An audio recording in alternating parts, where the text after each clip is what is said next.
আলহামদুলিল্লাহি রাব্বিল আলামিন আসসালাতু ওয়াসসালামু আলা নাবিয়িনা মুহাম্মদ সাল্লাল্লাহু আলাইহি ওয়া সাল্লামুহু ওয়া আলা আহলিহি ওয়া আসহাবিহি আজমাইন। ইখওয়ানি আসসালামু আলাইকুম রাহমাতুল্লাহি ওয়া বারাকাতুহু।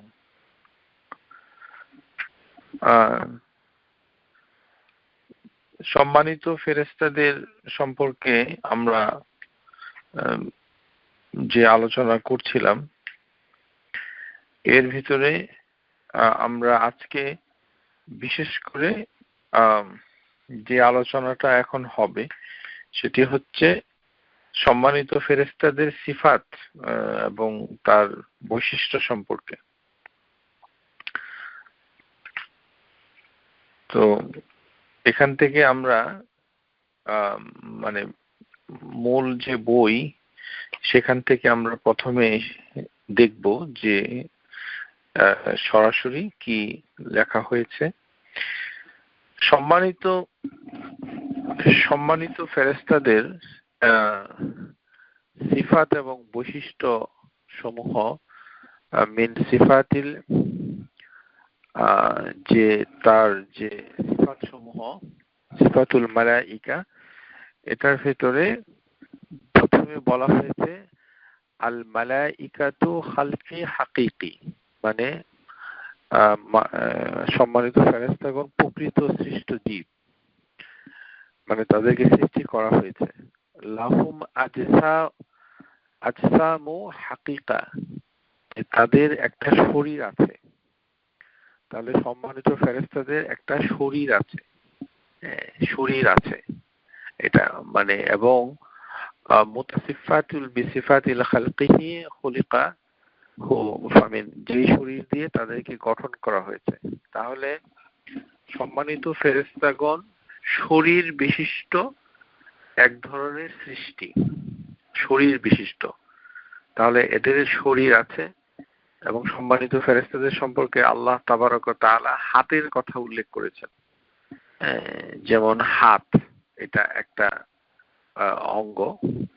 এখন সম্মানিত ফেরেশতাদের হাত এটা আমাদের হাতের মতো নয়, এটা জানতে হবে, কারণ প্রকৃত স্বরূপটা আমরা দেখতে পাইনি, কিন্তু তাদের হাত আছে। যেমন তাদের রয়েছে ডানা, তাদের রয়েছে পা, সম্মানিত ফেরেশতাদের এরকম বর্ণনা এসছে। একটা বর্ণনা এসেছে যে সম্মানিত ফেরেশতাদের চোখ আছে, এরকম। তো মানে আমাদের যেটা জানতে হবে যে সম্মানিত ফেরেশতাদের রয়েছে শরীর, কিন্তু এখানে একটা সতর্কতা অবলম্বন করতে হবে, এই যে ইউটিউব দেখে ওই সম্মানিত ফেরেশতা ওই সৌদি আরবে দেখা গেছে এই ধরনের তামাশা যারা করবে তাদের শক্ত গুনাহ হবে, কেননা এরা হচ্ছে সম্মানিত ফেরেশতা। সম্মানিত ফেরেশতাদেরকে আমরা কেউ এদেরকে মানে তাদের প্রকৃত স্বরূপ সম্পর্কে আমরা জানি না। ওমা ইয়ালামু জুনুদা রাব্বিকা ইল্লা হু, আল্লাহ তাবারক ওয়া তাআলা বলছেন যে তার যে বাহিনী, তিনি সম্পর্কে একমাত্র তিনিই জানেন। তো তামাশা বন্ধ করে দেবে। তামাশা যখন আপনি করবেন তখন গুনাহ তো হবেই, যেহেতু তারা সম্মানিত কোনো লোককে নিয়ে তামাশা করা, জোক করা, তারপরে এরকম আকাশে সম্মানিত ফেরেশতা দেখা যাচ্ছে, ভিডিও ইউটিউবে দেখছে, এবং এটা জঘন্য। এটার মূল কারণটা কি?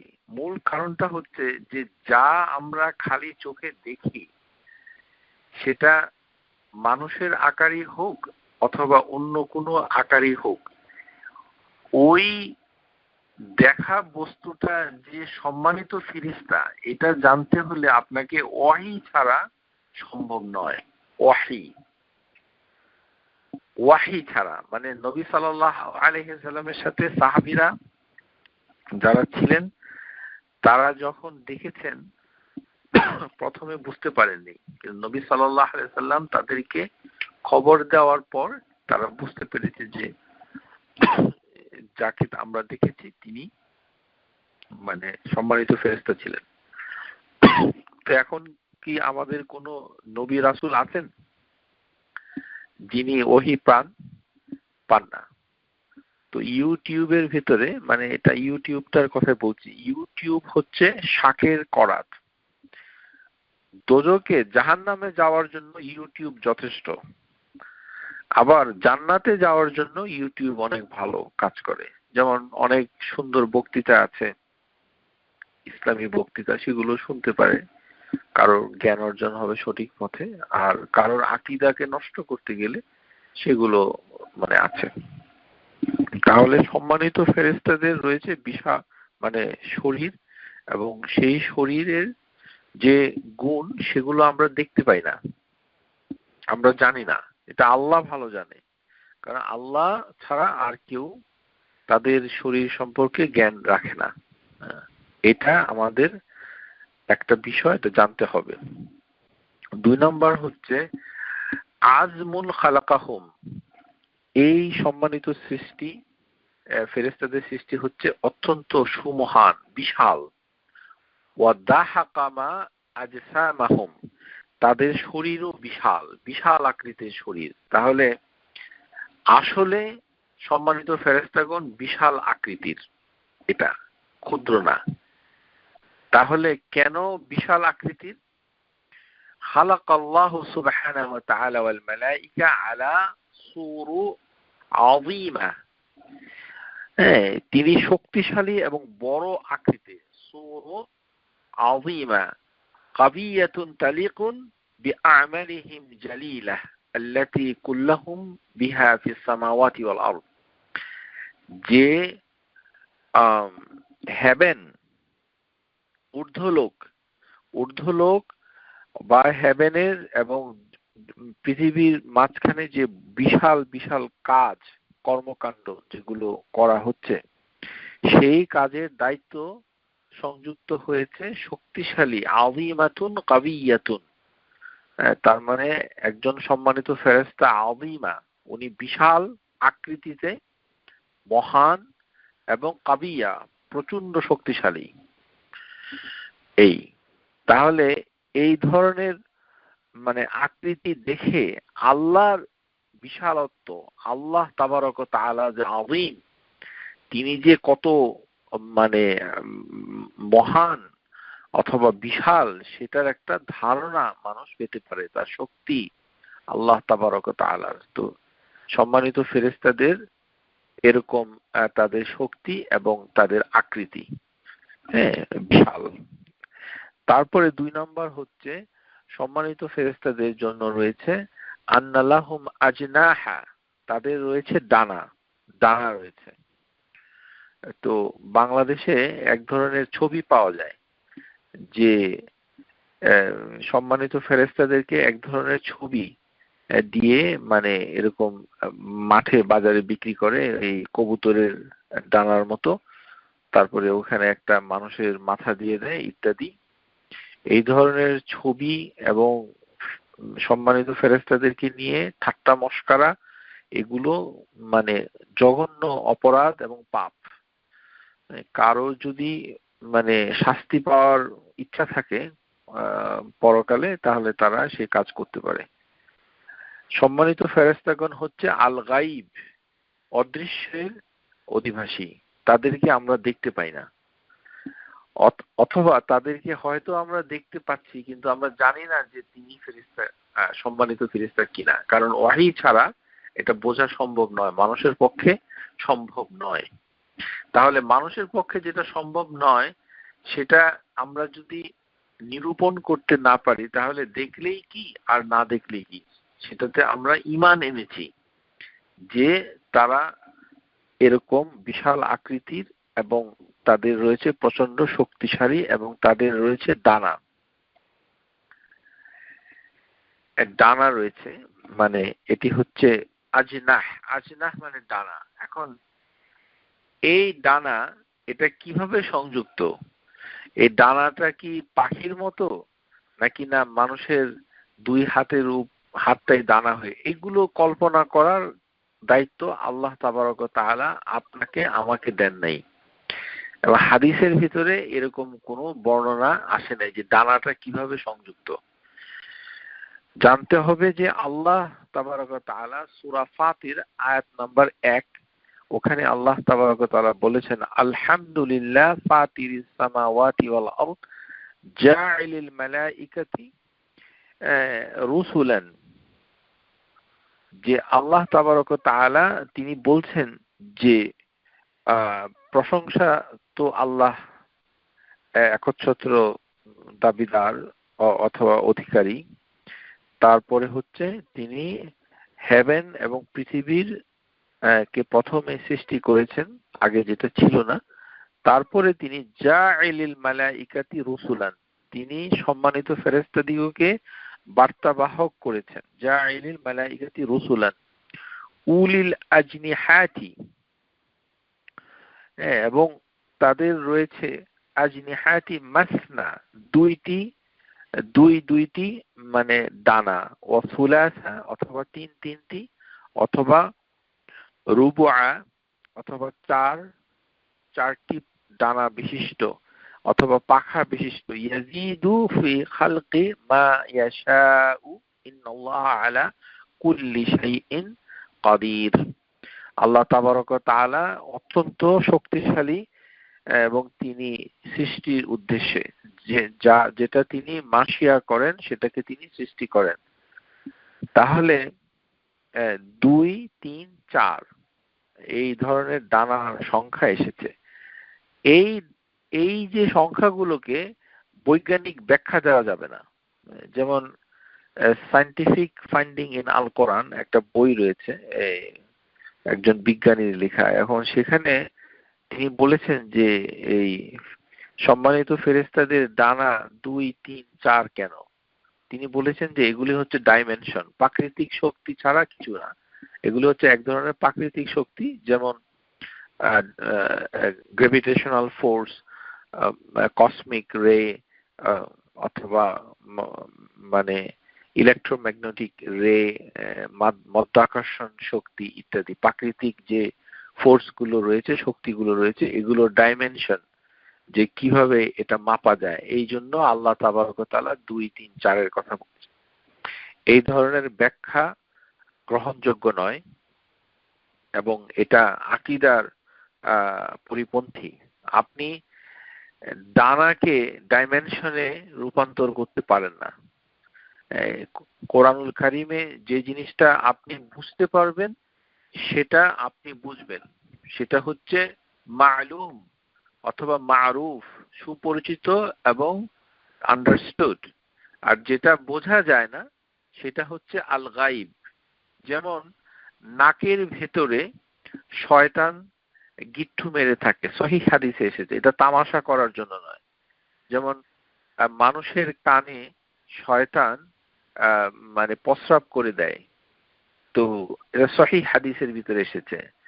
শয়তান আজান শুনলে তারপরে তার শয়তানের শরীর থেকে বাতাস বের হতে হতে সে জায়গা ত্যাগ করে। এগুলো আমাদেরকে হাসি ঠাট্টা ঠাকুরমার ঝুলি করার জন্য এগুলোকে হাদিস শরীফে বর্ণনা করা হয়নি। এগুলি হচ্ছে অত্যন্ত গুরুত্বপূর্ণ, আল আযীমা, গুরুত্বের সাথে সেটাকে আপনাকে বিশ্বাস করতে হবে। এখন নাকের ভেতর কানের ভেতর শয়তান কিভাবে আছে সেটা ল্যাবরেটরিতে প্রমাণ করা সম্ভব নয়।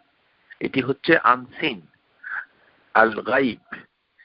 এটা আমরা যেহেতু মুসলিম এই জন্য আমরা এটা বিশ্বাস করি। কারণ সবকিছু আমরা দেখে বিশ্বাস করি এমনটি নয়, খবর কনফার্মেশনের মাধ্যমে আমরা বিশ্বাস করি। যেমন কথার কথা, যেমন আপনি আপনার যে মা, তাকে কিভাবে আপনি বিশ্বাস করলেন? আপনার জন্মের সময় যখন আপনি ভূমিষ্ঠ হয়েছেন তখন তো আপনার মাকে আপনার চোখ দিয়ে তো আপনি দেখতে পাচ্ছেন না, কারণ জন্মের সাথে সাথে চক্ষু দিয়ে, রেটিনা দিয়ে কোনো ইমেজ পারসেপশন হয় না। হ্যাঁ, মায়ের মুখটা সে দেখতে পায় না, এটা সায়েন্স। তো ও বুঝে কিভাবে? তারপরে ওই যে পুরুষ লোকটি সাথে আছে সে তার বাবা পিতা, তো এটা বুঝলো কিভাবে? ওটা তো সে দেখেনি শুরুতে। এটা হচ্ছে খবর, বিশ্বাস করছে। এরকম প্রাকৃতিক ভাবে বিভিন্ন জায়গায় একেবারে দেখা কোনো শর্ত নয়, না দেখেও কিন্তু অনেক কিছু মানুষ বিশ্বাস করে এবং এটাতে কোনো সমস্যা নাই। আর আল্লাহ তাবারক ওয়া তাআলা খবর দিয়েছেন তার কুরআনুল কারীম, ওমান আস্তাকাল হাদিস, যে আল্লাহর কালাম হচ্ছে সবচেয়ে সত্য, ট্রু, তিনি সবচেয়ে সত্যবাদী। তো তিনি খবর দিয়েছেন, তারপরে আপনার অবিশ্বাস করার কোনো অবকাশ নাই যদি আপনি মুমিন মুসলিম হন। আর এটাকে সম্মানের সাথে বিশ্বাস করতে হবে। এটা একটা তো বিশ্বাস, এটা হচ্ছে আল গাইব, যে আল গাইব মানে হচ্ছে আনসিন। তো পৃথিবীতে অনেক জিনিস আছে যেগুলো আনসিন, আমরা দেখতে পাই না কিন্তু আমরা বিশ্বাস করি। তেমনি হচ্ছে আল মালাইকাতুল কিরাম, যেমন সম্মানিত ফেরেশতাবৃন্দ। তো এখন এখানে পাখার সংখ্যা মানে রয়েছে, কোন কোন জায়গায় আছে যে ওয়াকাদ তাজিদ আলা যালিকা, অথবা 2, 3, 4 অথবা তার থেকেও বেশি পাখা আছে। তাহলে কোরআনুল কারীমে পাখার বর্ণনা এসেছে 2, 3, 4। আর হাদিসে একজন সম্মানিত ফেরেশতার কয়টি পাখা এসেছে? 600 জানাহ। কামা রাআ রাসূলুল্লাহ সাল্লাল্লাহু আলাইহি ওয়াসাল্লাম জিবরাইল আলা সূরাতি লাহু 600 জানাহ ওয়া কাদ সাদ্দাল আফাক।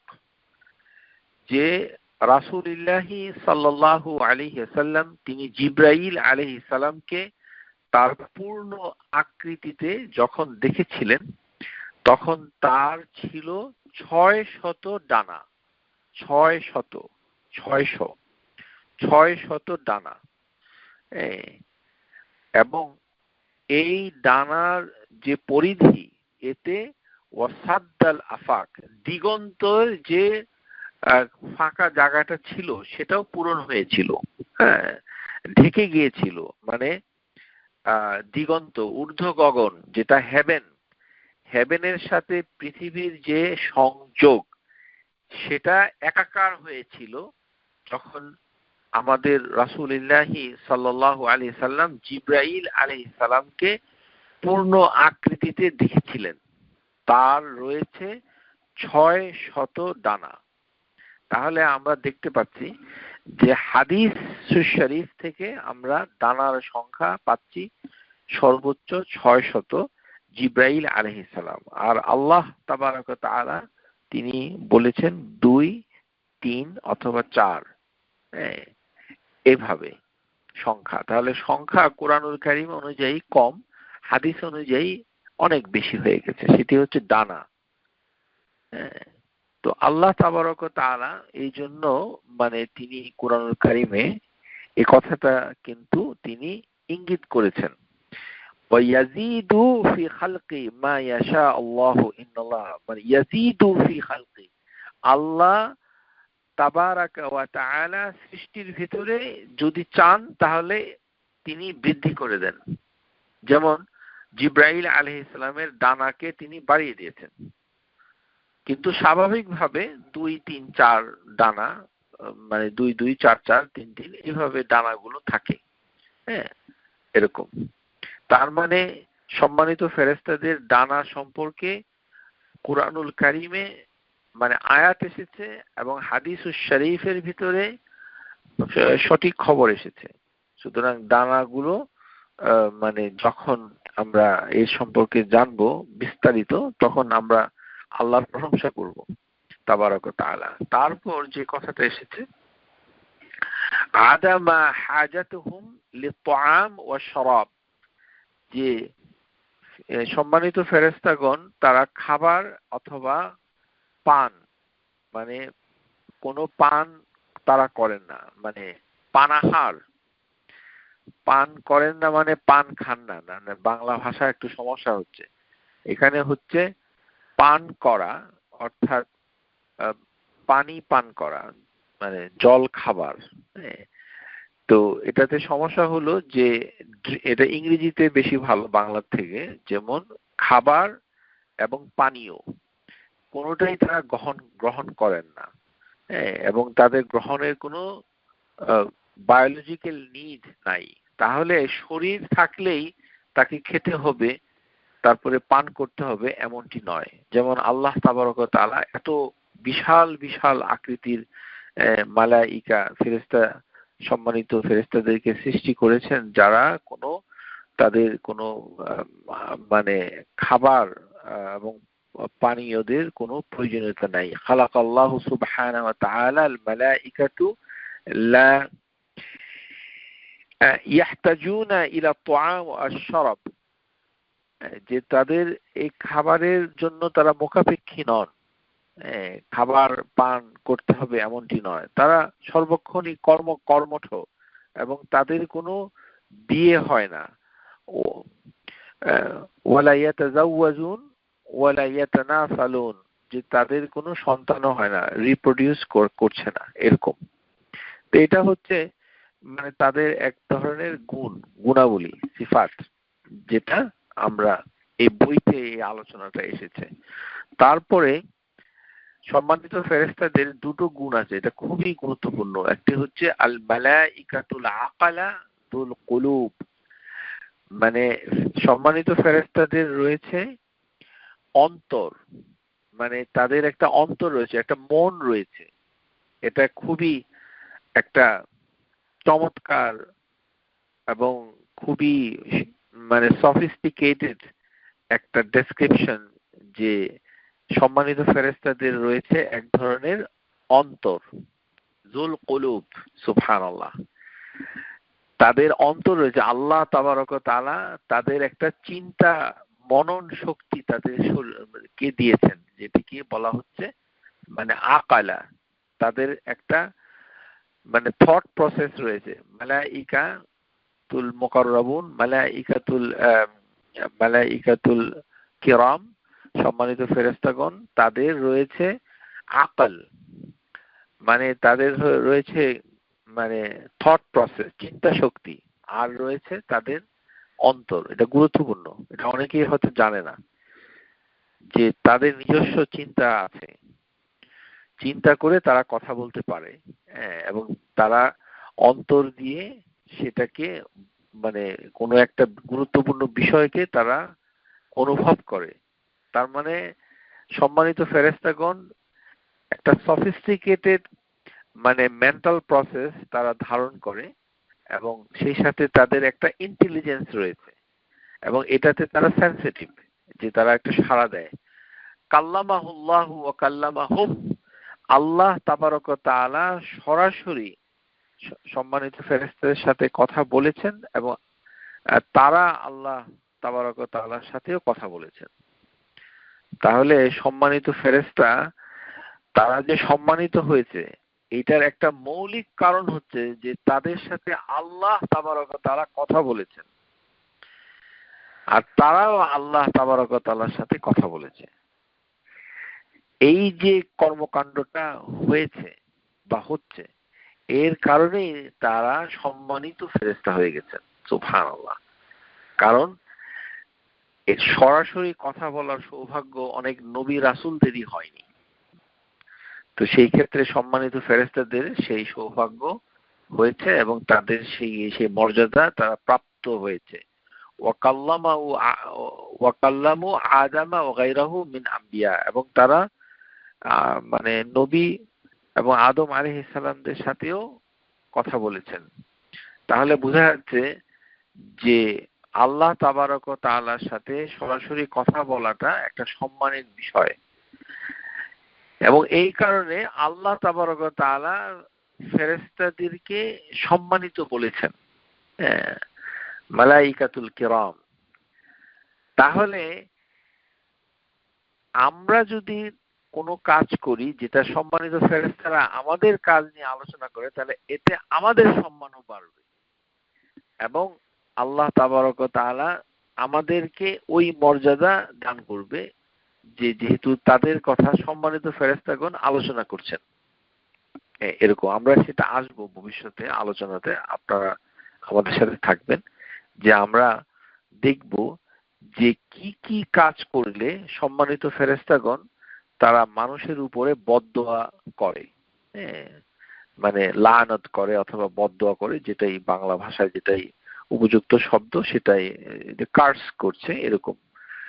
আবার কি কি কাজ করলে সম্মানিত ফেরেশতারা আমাদের জন্য দোয়া করে, এই জিনিসগুলো জানতে হবে। কেননা তারা হচ্ছে সম্মানিত, তাদের সাথে আল্লাহ তাবারক ওয়া তাআলা কথা বলেন। আর তারা যদি আপনার জন্য আমার জন্য দোয়া করেন সম্মানিত ফেরেশতাগণ, তাহলে এটার মর্যাদা কতটুকু বৃদ্ধি পাবে, অনেক অনেক বেশি। কেননা একজন সম্মানিত লোক যখন আল্লাহ, একজন সম্মানিত সৃষ্টি, এখানে তো লোক হবে না, এটা সৃষ্টি, যে আল্লাহ তাবারক ওয়া তাআলার সাথে কথা বলছেন, এবং সেই সৃষ্টি যদি একজন মানুষের জন্য দোয়া করে, তাহলে তার কত বড় সৌভাগ্য, এটা বলাই বাহুল্য। তা এবং পরে যেই গুণাবলীতে এসেছে সেটা হচ্ছে সম্মানিত ফেরেশতাগণ আকার ধারণ করেন, নিজস্ব আকৃতি ছাড়া অন্য আকৃতি ধারণ করার ক্ষমতা তাদের রয়েছে। যে কুদরাতুহুম আলা তামসিল বিগাইরি সূরাতিহিম হাকিকা, যে তাদেরকে যে আকৃতিতে আল্লাহ তাবারাকা ওয়া তাআলা সৃষ্টি করেছে সম্মানিত ফেরেশতাদেরকে, তারা সেই আকৃতিটা পরিবর্তন করে অন্য আরেকটা আকৃতি তারা ধারণ করতে পারে।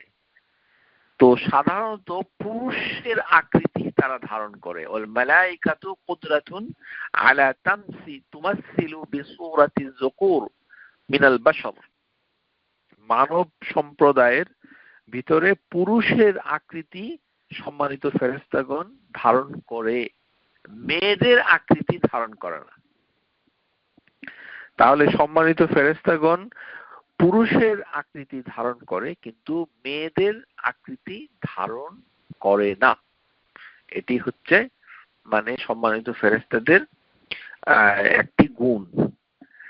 কেন মেয়েদের আকৃতিতে ধারণ করে না, এর কারণ হচ্ছে যে যারা মুশরিক আলাল ওয়াসানিন ওয়াল ওয়াসানিন আল্লাযীনা জামু আন্নাল মালাইকাতি বানাতিল্লাহ, আন্নাল মালাইকাতা বানাতিল্লাহ, যে যারা মূর্তি পূজা করে, মুশরিক যারা মূর্তি পূজা করে, প্যাগান, তারা ধারণা করত যে সম্মানিত ফেরেশতা হচ্ছে আল্লাহর কন্যা, আল্লাহর কন্যা, আল্লাহ তাবারক ওয়া তাআলার কন্যা। সেই জন্য কোরআন, আল কোরআনুল কারীম এবং হাদিসুস শরীফ অথবা হাদিসুস সহিহ, এখানে আমরা কোনো মানে এমন কোনো আয়াত অথবা সহিহ হাদিস পাচ্ছি না যে সম্মানিত ফেরেশতারা কোনো মহিলার আকার ধারণ করেছে, মেয়েদের আকার ধারণ করেছে, এটা প্রমাণ পাওয়া যায় না। হ্যাঁ, সুতরাং পুরুষের আকার ধারণ করেছে এর প্রমাণ হাদিস শরীফেও রয়েছে, কোরআনুল কারীমেও রয়েছে। তারপর সম্মানিত ফেরেশতা, এবং কিভাবে এটা হচ্ছে এটা আমরা আমাদের ধারণা নেই। এই যে আকারটা যে পরিবর্তন হয়, ওয়ালা না'লামু কাইফিয়াতি তামাসসুলুহুম ইল্লা আন্নাহুম ইয়াতামাসসালুনা বিসূরাতি দাকিকাতিল ইয়াসআব মা'আহা তাফরিকু বাইনাহুম ওয়া বাইনাল বাশার, যে তারা এত সূক্ষ্ম আকৃতি ধারণ করে যে সম্মানিত ফেরেশতা যখন মানুষের আকার ধারণ করে, যেমন রাসূলুল্লাহ সাল্লাল্লাহু আলাইহি ওয়াসাল্লাম এর কাছে যখন জিবরাইল আলাইহিস সালাম আসতো, তখন দাহিয়া কালবি নামে একজন সাহাবী ছিল সুদর্শন, তার আকার ধরে আসতো। তো অবিকল তার আকার, মানে ঠোঁট, তার জিহ্বা, তারপরে তার দাঁত, তারপরে তার চোখ, একেবারে অবিকল মানুষের মতো।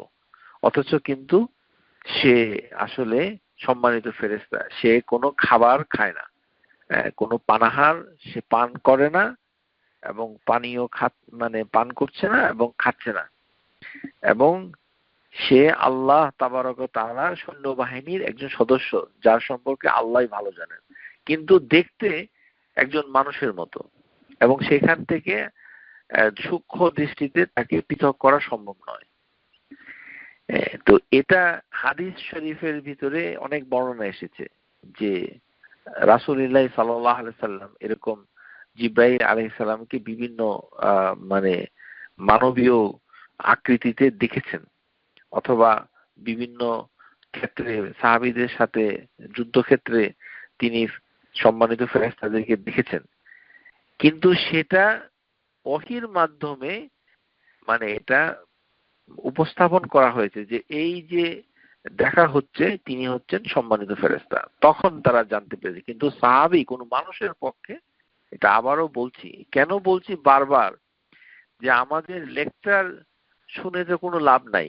আপনি আমরা 2 দিন একটা লেকচার শুনি, পরের দিনই একটা ইউটিউবে অথবা একটা ইয়েতে বলে যে ঢাকা স্টেডিয়ামে একটা ফেরেশতা এসেছে, ছবি তুলি, যে এটা নিয়ে আপনি মানে আলোচনা শুরু করে দিলেন। তারপরে চিঠি বিনিময় এগুলো, মানে ওই কবরের ভিতরে সাপ পাওয়া গেছে, তারপরে কারোর কবরে মিষ্টি পাওয়া গেছে, এরকম এই মানে কোন মাছের পেটে আল্লাহ লেখা হয়েছে, এইগুলো আকীদা, ধর্মীয় বিশ্বাসের প্রতি আপনার যদি মানে কোনো জ্ঞান না থাকে, তখন আপনার বিশ্বাসটা বিশ্বাস বলা যাবে না। মানে আপনি শুনলেন, শুনে রাখলেন, কিন্তু এটা আপনার বিশ্বাস নয়। কেন বিশ্বাস না? কারণ আপনি আরেকটা দেখলেই তো আপনি আবার চেঞ্জ হয়ে যান। হ্যাঁ, তার মানে আপনি বিশ্বাস করেন না। কোন জিনিসকে বিশ্বাস করাটাকে, এইভাবে বিশ্বাস করাটাকে আকীদা বলে না। আকীদা মানে হচ্ছে দৃঢ় বিশ্বাস। এর বাইরে কিছু হলে আপনি সেটাকে গ্রহণ করবেন না, সেটা আপনাকে যেই বলুক না কেন। তো যেহেতু প্রকৃত বিষয় সুন্দর করে আপনি জানেন না, এই কারণে আপনি বিভিন্ন তাল গাছ, গাব গাছ যেটাই দেখেন, যে তাল গাছের উপরে একটা সম্মানিত ফেরেশতা দেখা গেছে, এগুলি হচ্ছে তামাশা। এবং আবারও বলছি বারবার, এটা বলতে হবে এই কারণে, এই অপকর্মগুলো আমাদের দেশের লোকরাই করে, ইন্ডিয়ান, পাকিস্তানি, বাঙালি, এবং করে আমাদের যারা নামাজ পড়েন, যাকাত আদায় করেন, এরাই এগুলোর মানে ঠিকাদার, এরাই আবার শেয়ার করে। মূর্খতা মানে কোনো প্রতিষেধক নেই, প্রতিরোধ করার কোনো সুযোগ নেই যতক্ষণ না পর্যন্ত আপনি সঠিক জ্ঞান অর্জন না করেছেন। এটা আকীদার জ্ঞান খুব গুরুত্বপূর্ণ, আশা করি বুঝতে পেরেছেন। তাহলে যে মানুষ থেকে, মানুষের আকার থেকে সম্মানিত ফেরেশতারা কখন আবার তাদের অন্য আকারে চলে যায়, এই যে ট্রান্সফরমেশন, এটা কিভাবে হয়, মানুষটা কিভাবে ফর্ম হয়, এটা আমরা জানি না। এটা নবী সাল্লাল্লাহু আলাইহি সাল্লাম আমাদেরকে বলেন নাই। সুতরাং এখানে কোনো হাসি ঠাট্টা, ট্রান্সফরমার, এগুলো বলতে হবে যে আল্লাহ নোজ বেস্ট। এটার কারণ কি? এই যে ট্রান্সফরমেশন, ওমা ইয়ালামু জুনুদা রাব্বিকা ইল্লাহু, তোমার পালনকর্তার বাহিনী সম্পর্কে একমাত্র তিনিই জানেন। সূরা আল মুদাসসির আয়াত নাম্বার 31। খুবই গুরুত্বপূর্ণ আয়াত এটা। যেটা আমরা জানি না সেটা আমরা আর খুঁটাবো না। কিভাবে ট্রান্সফরমেশন হচ্ছে, একটা আকার থেকে আরেকটা আকারে চলে যাচ্ছে, উই ডু নট নো। তারপরে হচ্ছে সম্মানিত ফেরেশতাদের মৃত্যুবরণ, মাউতুল মালাইকা, ওয়াল মালাইকাতু ইয়ামুতুন জামিআন ইয়াউমাল কিয়ামাতি বিমা ফীহিম মালাকুল মাউত। মালাকুল মাউত হচ্ছে মৃত্যুর ফেরেশতা, মৃত্যুর ফেরেশতা, এটাই সঠিক। মৃত্যুর ফেরেশতাটা সঠিক অনুবাদ। ওই যে জান কবজকারী, এগুলো উর্দু ওয়ালাদের কাছ থেকে এসেছে। জান আবার বা আরবি না, আবার এখানে আবার কবজ হচ্ছে, কবজ হচ্ছে আপনার আরবি শব্দ। এই আরবি, উর্দু, ফার্সি মিলিয়ে এটা সৃষ্টি হয়েছে। তার থেকে সুন্দর বাংলায় এটার অনুবাদ হচ্ছে মৃত্যুর ফেরেশতা। মৃত্যুর ফেরেশতা সহ সকল সম্মানিত ফেরেশতাগণ কিয়ামতের দিবসে মৃত্যুবরণ করবেন। তাহলে তাদের একটা মৃত্যু রয়েছে। এবং তাহলে যেই সম্মানিত ফেরেশতা মৃত্যুর ফেরেশতা, যিনি অন্য সৃষ্টির প্রাণ হরণ করেন, তারও মৃত্যু হবে, তারও মৃত্যু হবে। তাহলে মৃত্যু এটা একটা, মানে এটাকে আবার বলা যাবে না যে এটা ট্র্যাজেডি। কেন বলা যাবে না ট্র্যাজেডি, সে আলোচনা আমরা করছি। কারণ আমাদের কনটেক্সটে সম্মানিত ফেরেশতাদের সম্পর্কে কোনো মন্তব্য করা যাবে না। করলে আপনি সম্মানিত আর থাকলো না জিনিসটা। যাকে সম্মানিত করা হচ্ছে তার সম্পর্কে বিরূপ মন্তব্য করা যাবে না আপনার নলেজ ছাড়া, এবং করছে মানুষ। হ্যাঁ, তো সুতরাং এটা করা যাবে না। আল্লাহ তাবারক ওয়া তাআলা একটা নির্দিষ্ট সময় পর্যন্ত মালাকাল মাউত মৃত্যুর ফেরেশতার কার্যক্রমটাকে স্থির রেখেছেন।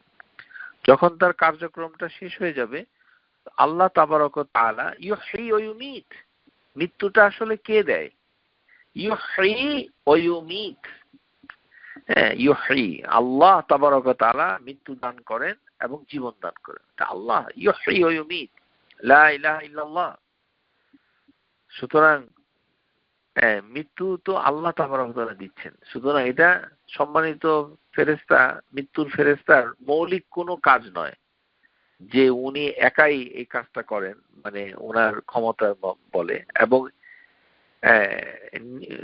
আরেকটা কি আছে যে যেটা আমরা ছোটবেলায় শুনতাম, বাংলাদেশের মৌলানা মৌলবীরা বলতো যে মৃত্যুর ফেরেশতা নিজেই নিজের জান কবজ করবে। এই সকল কথাবার্তা অত্যন্ত গর্হিত, এগুলো আমরা জানি না। মৃত্যুর ফেরেশতা কিভাবে তার মৃত্যু হবে এটা জানা আপনার কি দরকার? এটা তো সহিহ হাদিসের ভিতরে কোনো বর্ণনা আসেনি পরিষ্কারভাবে। কিন্তু তার কোরআন এবং সুন্নাহ অনুযায়ী জানা গেছে যে সমস্ত সম্মানিত ফেরেশতাগণের মৃত্যু হবে। কিভাবে সম্মানিত ফেরেশতাদের মৃত্যু হবে? এদের মানে মানে মৃত্যুটা কি মালাকাল মাউত করছেন, না আল্লাহ তাবারক ওয়া তাআলা অন্য কোনো উপায়ে তাদের মৃত্যু ঘটাবেন, সেটা আল্লাহ ভালো জানেন।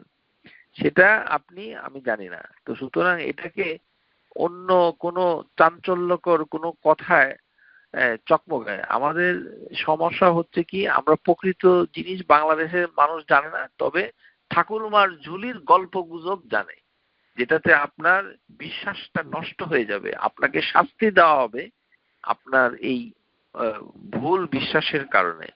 আপনি অনেক সফলতা এবং পুরস্কার থেকে বঞ্চিত হবেন পরকালে, এবং দুনিয়াতেও হতে পারে ইনশাআল্লাহ। এর একটাই কারণ, ওয়ামা ইয়ালামু জুনুদা রাব্বিকা ইল্লা হু, আল্লাহর এই বাহিনী সম্মানিত ফেরেশতা সম্পর্কে একমাত্র তিনিই জানেন, আমরা কিছু জানি না। সুতরাং না জানাটাই হচ্ছে আমাদের সীমারেখা। তাহলে সমস্ত সম্মানিত ফেরেশতাদের কিয়ামতের দিবসে মৃত্যু বরণ করবে, এবং আল্লাহ তাবারক ওয়া তাআলা যে দায়িত্ব দিয়েছিলেন সেই দায়িত্ব পালন করার জন্য আবার পুনরুত্থান করা হবে। এটা সেই দায়িত্ব পালন করার জন্য আবার তারা আসবে। এটা হচ্ছে এখানে লেখা আছে, শুধু এটা আমার কথা না, আমি বই থেকে সরাসরি আপনাদেরকে পড়ে শোনাচ্ছি। সুম্মা ইয়াবআসুনা লিল কিয়ামাতি বিআমালিহিম আল্লাতী কুল্লাহুমুল্লাহ বিহা, যে সবাইকে আবার আল্লাহ মানে পুনরুত্থান করবে এবং তাদেরকে যে দায়িত্ব দিয়েছে সেটা পালন করবে। ইবাদাতুল মালাইকা, এবং সম্মানিত ফেরেশতাগণ কিছু ইবাদত করে।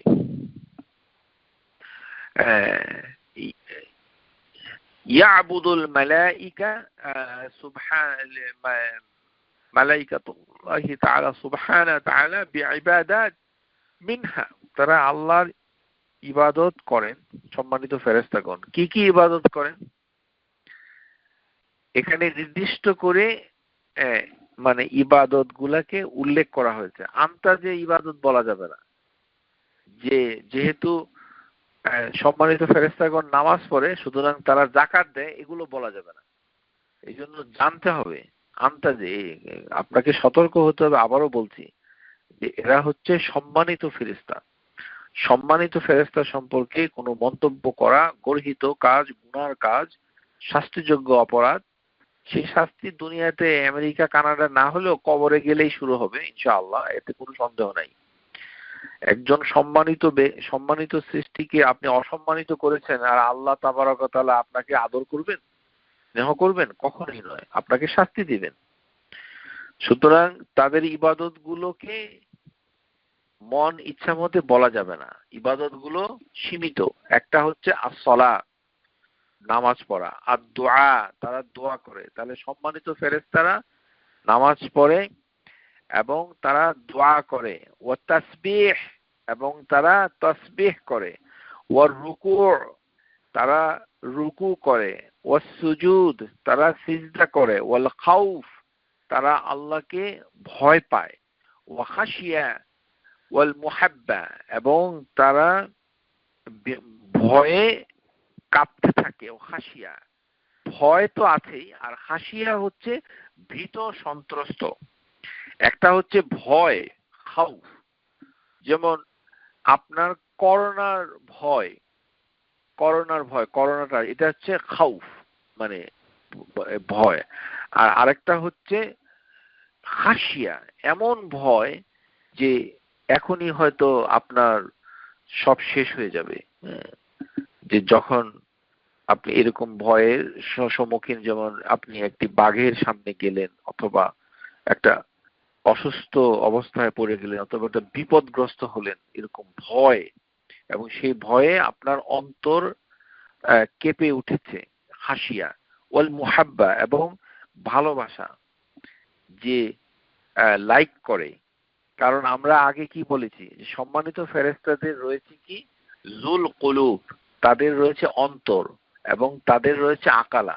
সুতরাং আমরা যেমন আরেকজন মানুষকে ভালোবাসি, অথবা আমরা আমাদের সন্তানদেরকে যেমন ভালোবাসি, আমাদের একটা অন্তরের কাজ, মেন্টাল প্রসেসের যে প্রোডাক্টিভিটি, যে আমরা ভালোবাসি কোনো ভালো জিনিসকে, তেমনি সম্মানিত ফেরেশতাগণ কিছু কিছু কর্মকাণ্ডকে ভালোবাসেন।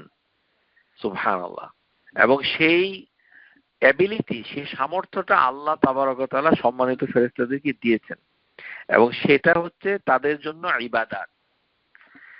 তো সম্মানিত ফেরেশতাদের যাবতীয় কর্মকাণ্ড সবই হচ্ছে ইবাদত।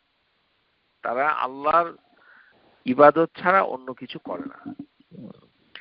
তাহলে ভালোবাসা, ভয় পেয়ে যাওয়া, ভীত সংস্তপ্ত, আমি বাংলাটা ঠিক উচ্চারণ করতে পারছি না সাময়িক একটা অসুবিধার কারণে, সিজদা করা, এবং তাসবিহ পড়া, রুকু করা, দোয়া করা, নামাজ করা। তাহলে এইগুলি হচ্ছে সম্মানিত ফেরেশতাদের ইবাদত। এর ভিতরে মোটামুটি সব ইবাদত সম্পর্কে আমাদের একটা ধারণা রয়েছে। যেমন নামাজ, দোয়া, রুকু, সিজদা, তারপরে ভয় ভীতি এবং ভালোবাসা, এগুলি আল্লাহর জন্য যে জিনিসটা রয়েছে সেগুলি এক ধরনের ইবাদত। তাসবিহ হচ্ছে আরেকটা ইবাদত। এটা সম্পর্কে আমাদের অনেকেরই কিন্তু ধারণা নাই। আমরা অনেকেই শুধুমাত্র মনে করি যে মানে শুধু কোরআনুল কারীম তিলাওয়াত করলে মানে আমরা অনেক উপরে উঠতে পারবো। দেখুন, সম্মানিত ফেরেশতা এই যে এখানে কিন্তু কোনো কিতাবাদি পড়ছে বলে কোনো প্রমাণ নাই, কিন্তু তারা তাসবিহ পাঠ করে। তাহলে তাসবিহ পাঠ করা কোরআনুল কারীম পাঠ করার থেকেও গুরুত্বপূর্ণ। তাসবিহ পাঠ করাটা কোরআনুল কারীম তেলাওয়াত করার থেকে গুরুত্বপূর্ণ। আমরা সেটা করি না। এই যে সামনে রমাদান মাস আসতেছে, তো তো সেখানে দেখা যাচ্ছে যে মানুষ সারাক্ষণ শুধু কোরআনুল কারীম পড়ছে, এটি কিন্তু সুন্দর এবং সঠিক নয়। কোরআনুল কারীমের থেকে মানে আরো একটি সুন্দর ইবাদত আপনার জন্য আছে, সেটা আমরা করতে পারি না সময়ের অভাবে। আরেকটা হচ্ছে আমাদের অভ্যাস নাই, কারণ নিয়মিত তাসবিহ পাঠ করা অনেক বোরিং। কেননা একই জিনিস নামাজ এবং ছাড়া বাইরে বসে রুটিনলি করতে গেলে মানুষ বোর হয়ে যায়, একঘেয়েমিতে পেয়ে বসে। ওখান থেকে আমাদের ওই তাসবিহ গুলো পাঠ করা হয় না। অথচ হাদিসের ভিতরে তাসবিহ পাঠ করার বহু কথাবার্তা রয়েছে। আর আরেকটি জিনিস হচ্ছে তাসবিহ, এটি এমন একটা ইবাদত যেটা সম্মানিত ফেরেশতারা করে থাকে। সুতরাং যেমন সুবহানাল্লাহ, আলহামদুলিল্লাহ, সুবহানাল্লাহ বিহামদিহি 100 বার, এরকম সকালের জিকিরগুলো আর সন্ধ্যার জিকিরগুলো। সকাল সন্ধ্যায় জিকির করার জন্য আল্লাহ তাবারক ওয়া তাআলা আদেশ করেছেন। আল্লাহ তাবারক ওয়া তাআলা আপনাকে আমাকে আদেশ করে নাই যে সকাল সন্ধ্যায় তুমি কোরআন তেলাওয়াত করো, সকাল সন্ধ্যায় এইভাবে বলেনি। তাহলে বোঝা যাচ্ছে যে আদেশের দিক থেকে তাসবিহ পাঠ করা কোরআনুল কারীম তেলাওয়াত করার থেকেও গুরুত্বপূর্ণ, কারণ এটা সম্মানিত ফেরেশতাদের একটি ইবাদত।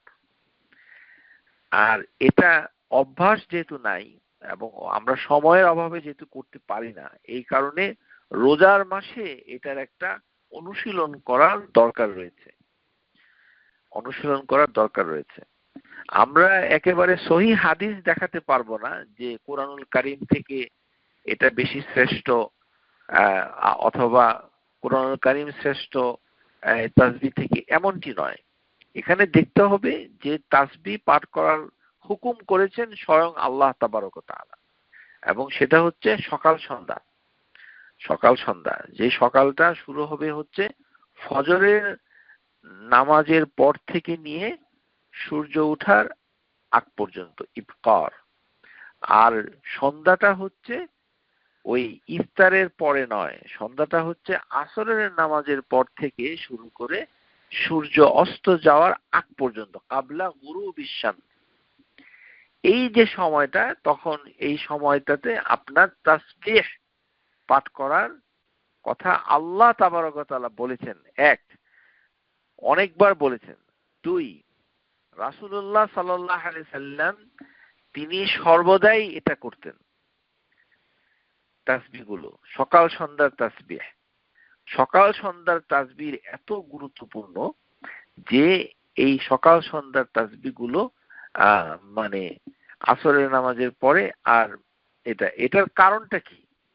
কারণটা হচ্ছে ওই যে মালাইকাতুল কিরাম, তারা যে আপনার আমল সমূহকে নিয়ে উপরে উঠে যাচ্ছে, এই দুইটার সময়ে ওই মালাইকাতুল কিরামরা উঠে যায়, আর তখন আপনি তাসবিহ পাঠ করছেন। তো আপনি মানে ওই টাইমটাতে তাসবিহ পাঠ করছেন, যে টাইমটাতে আপনার আমলগুলো উপরে উঠে যাচ্ছে। আর হচ্ছে এই ইবাদতটা মানে আল্লাহ তাবারক ওয়া তাআলা খুব পছন্দ করেন।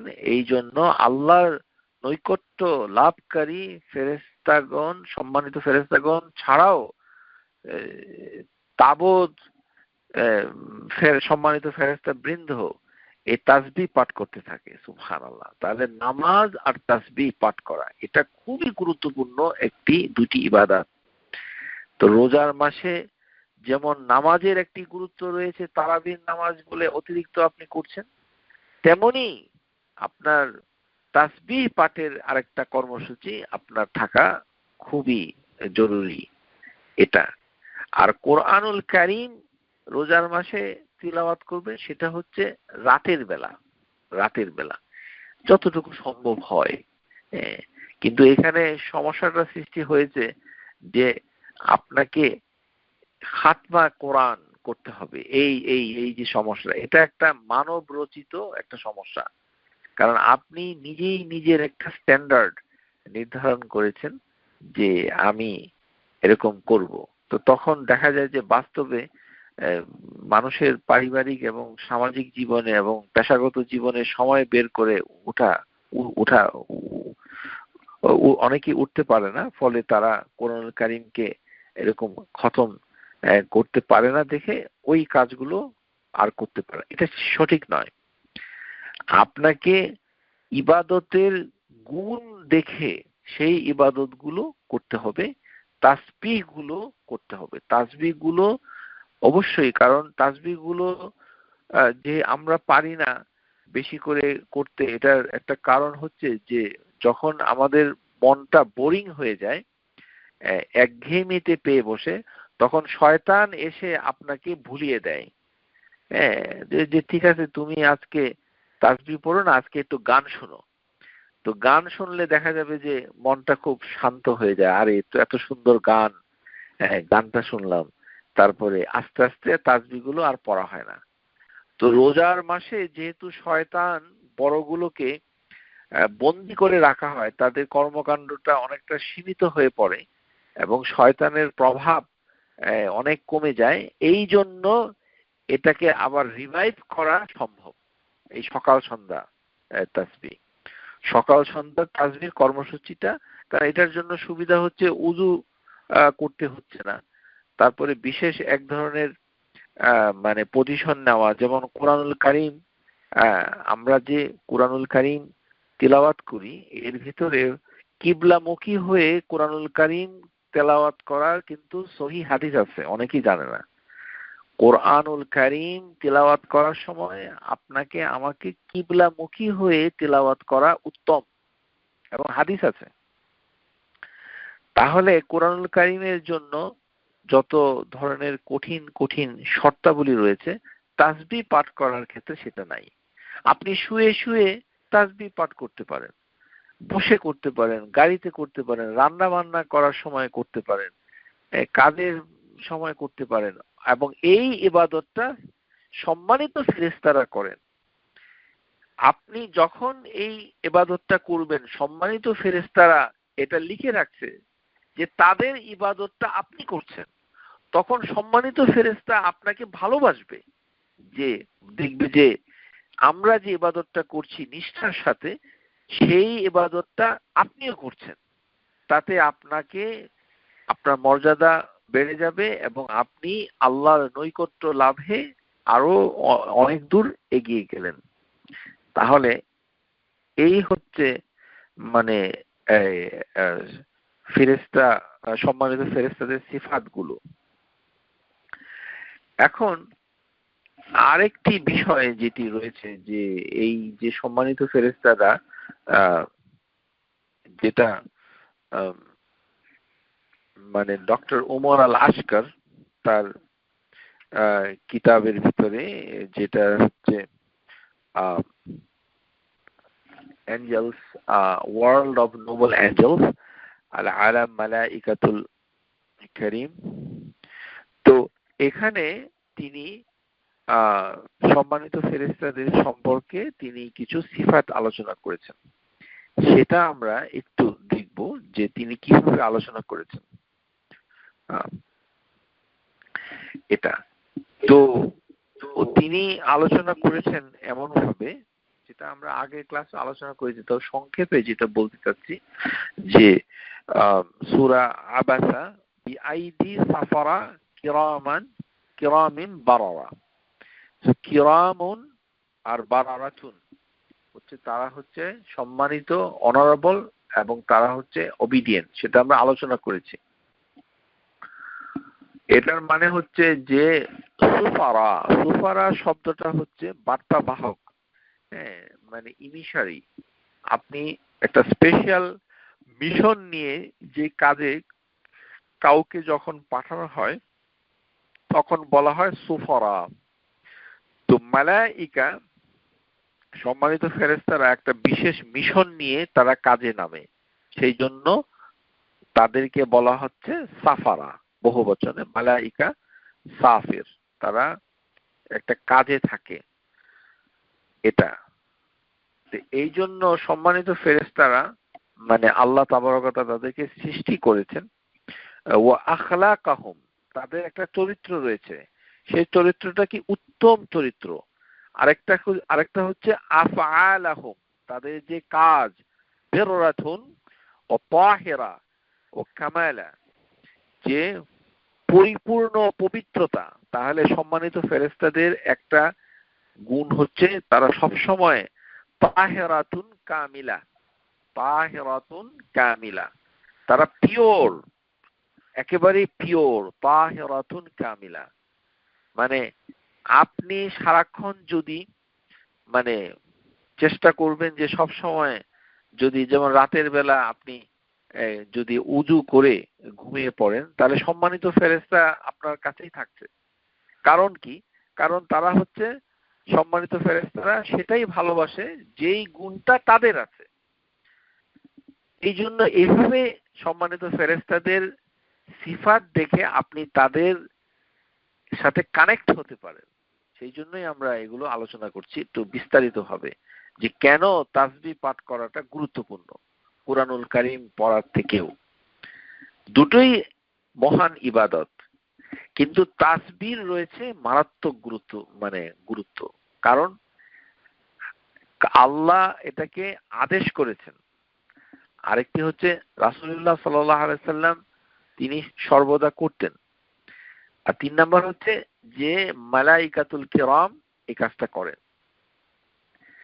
তাহলে আমরা মানে সম্মানিত ফেরেশতারা যদি আপনার এই কর্মকাণ্ডে খুশি হয়, আপনার প্রতি সে যদি আপনাকে ভালোবাসে, সম্মানিত ফেরেশতারা যদি আপনার খবরটা আল্লাহ তাবারক ওয়া তাআলার কাছে পৌঁছে দেয়, এবং সম্মানিত ফেরেশতারা যদি আপনাকে এইভাবে দেখে, তাহলে অন্য সম্মানিত ফেরেশতাদের কাছে এই খবরটা পৌঁছাতে পারে। কারণ তাদের একটা অনুভূতি আছে, যেটা আমরা বলেছি আকীদার ক্ষেত্রে, আল মালাইকাতুল আকালা ও যুল কুলুব, তাদের অনুভূতি সম্পন্ন এক ধরনের সৃষ্টি। এটা কলা গাছ নয়, অথবা কোনো জড় পদার্থ নয়, পাথর নয়। সম্মানিত ফেরেশতাগণের রয়েছে বোধ শক্তি, অনুভূতি শক্তি সম্পন্ন। সুতরাং সাবধান, তাদেরকে রাগান্বিত করা যাবে না, সম্মানিত ফেরেশতাকে কষ্ট দেওয়া যাবে না। তাহলে উল্টাটা কি?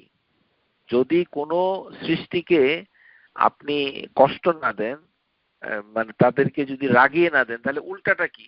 তাদের সন্তুষ্ট করবে, তাদের ভালোবাসা আপনি অর্জন করবেন। সম্মানিত ফেরেশতারা যেন আপনার ফেভারে কাজ করে, অথবা আপনি যেন তাদের ফেভারেট হন, ইত্যাদি, হোয়াটএভার। যেমন আছে যে কোনো ব্যক্তি যদি একটা শহর থেকে আরেকটা শহরে, একজন মুসলমান, এটা হাদিসের ভিতরে আছে, যে সহিহ হাদিসের ভিতরে আছে যে একজন মুসলমানের সাথে শুধু দেখা করবে, অন্য কোনো উদ্দেশ্য না, আল্লাহ তাবারক ওয়া তাআলার সন্তুষ্টির জন্য একজন মুমিন মুসলিমকে ভিজিট করছে, তখন সম্মানিত ফেরেশতা রাস্তায় এসে তার সাথে মোলাকাত করে, দেখা করে, তার সাথে তাকে ভালোবাসা জানায়। সেটা কিন্তু আল গাইব। আপনি গাড়ি করে নিউ জার্সি গেলেন, নিউ ইয়র্ক থেকে, একজন মানুষকে দেখতে, যে শুধুমাত্র আল্লাহ সন্তুষ্টির জন্য, কিন্তু তা অন্য কোনো উদ্দেশ্য না, যে একটা সৎকর্ম করে আসি, একজন মুসলমানকে দেখে আসি। যদি আপনার পরিচিত হয়, ফোন করলেন, সময় আছে, গিয়ে দেখলেন, সালাম দিলেন, বসে কথা বললেন, চলে আসলেন, কেমন আছেন, কুশলাদি জিজ্ঞাসা করলেন। এই কাজটা সম্মানিত ফেরেশতারা খুব পছন্দ করে। তারা আপনার সাথে রাস্তায় দাঁড়িয়ে দেখা করবে, হাদিসের ভিতরে আছে। কিন্তু কিভাবে করবে, কিভাবে আপনাকে দেখা করছে, এটা তো আমরা চোখে দেখতে পাচ্ছি না, কিন্তু বাস্তবে কিন্তু হচ্ছে। সে আপনার কাছে আসছে, আপনাকে স্পর্শ করছে, আপনাকে ভালোবাসা দিচ্ছে, কারণ আপনি একটা বিশেষ কাজে যাচ্ছেন। এই কারণে তারা হচ্ছে সুফারা, যে বিশেষ কাজটা হচ্ছে তার একটা গুণ। আল্লাহ তাবারক ওয়া তাআলা একটা বিশেষ কাজে নবী সাল্লাল্লাহু আলাইহি সাল্লাম নবীদের কাছে পাঠান, আর আপনি একটা বিশেষ মহান কাজ শুধুমাত্র আল্লাহর সন্তুষ্টির জন্য আরেকজন মুসলমানকে এক শহর থেকে আরেক শহরে ভিজিট করছেন, তখন সম্মানিত ফেরেশতা আপনাকে খুশি হয়ে আপনার সাথে দেখা করবে, সান্নিধ্যে আসবে। কিন্তু এখানে বলে রাখছি যে এটা আবার মেয়েদের জন্য না, যে আপনার বিবাহিত মেয়ে অথবা অবিবাহিত মেয়ে, গার্ডিয়ান নাই, কিছু নাই, যেখানে খুশি সেখানে যায়, এটা করা ঠিক হবে না। এটা শরীয়ত বিরোধী হলে তখন তো সম্মানিত ফেরেশতা অবশ্যই আপনার সাথে সুন্দরভাবে আচরণ করবে না, কারণ আপনি শরীয়তকে মানে ইসলামের যে বিধিবিধান সেটাকে সম্মান করতে হবে। দূরে দূরের কোন শহরে যেতে গেলে আপনাকে অবশ্যই শরীয়তের বিধান মানতে হবে, যেভাবে আল্লাহ তাবারক ওয়া তাআলা নির্দেশ করেছেন, হাদিসে যেভাবে মানে এসেছে। যাই হোক, এটা জাস্ট বলে রাখলাম এই কারণে যে এটা যেন ভুলভাবে কেউ না বোঝে, এই কারণে। তাহলে পবিত্রতা রক্ষা করাটা আমাদের দরকার, বিশেষ করে রাতের বেলা। সম্মানিত ফেরেশতাগণ, যখন আপনি ঘুমিয়ে থাকেন তখন তার আপনার শিয়রের পাশে সে দাঁড়িয়ে থাকে, অথবা আপনার কাছেই থাকে। তো এই জন্য যদি আপনি উযু করে ঘুমিয়ে থাকেন, কারণ তাদের একটা গুণ হচ্ছে তাহেরাতুন কামিলা, যে তারা সব সময় পুত পবিত্র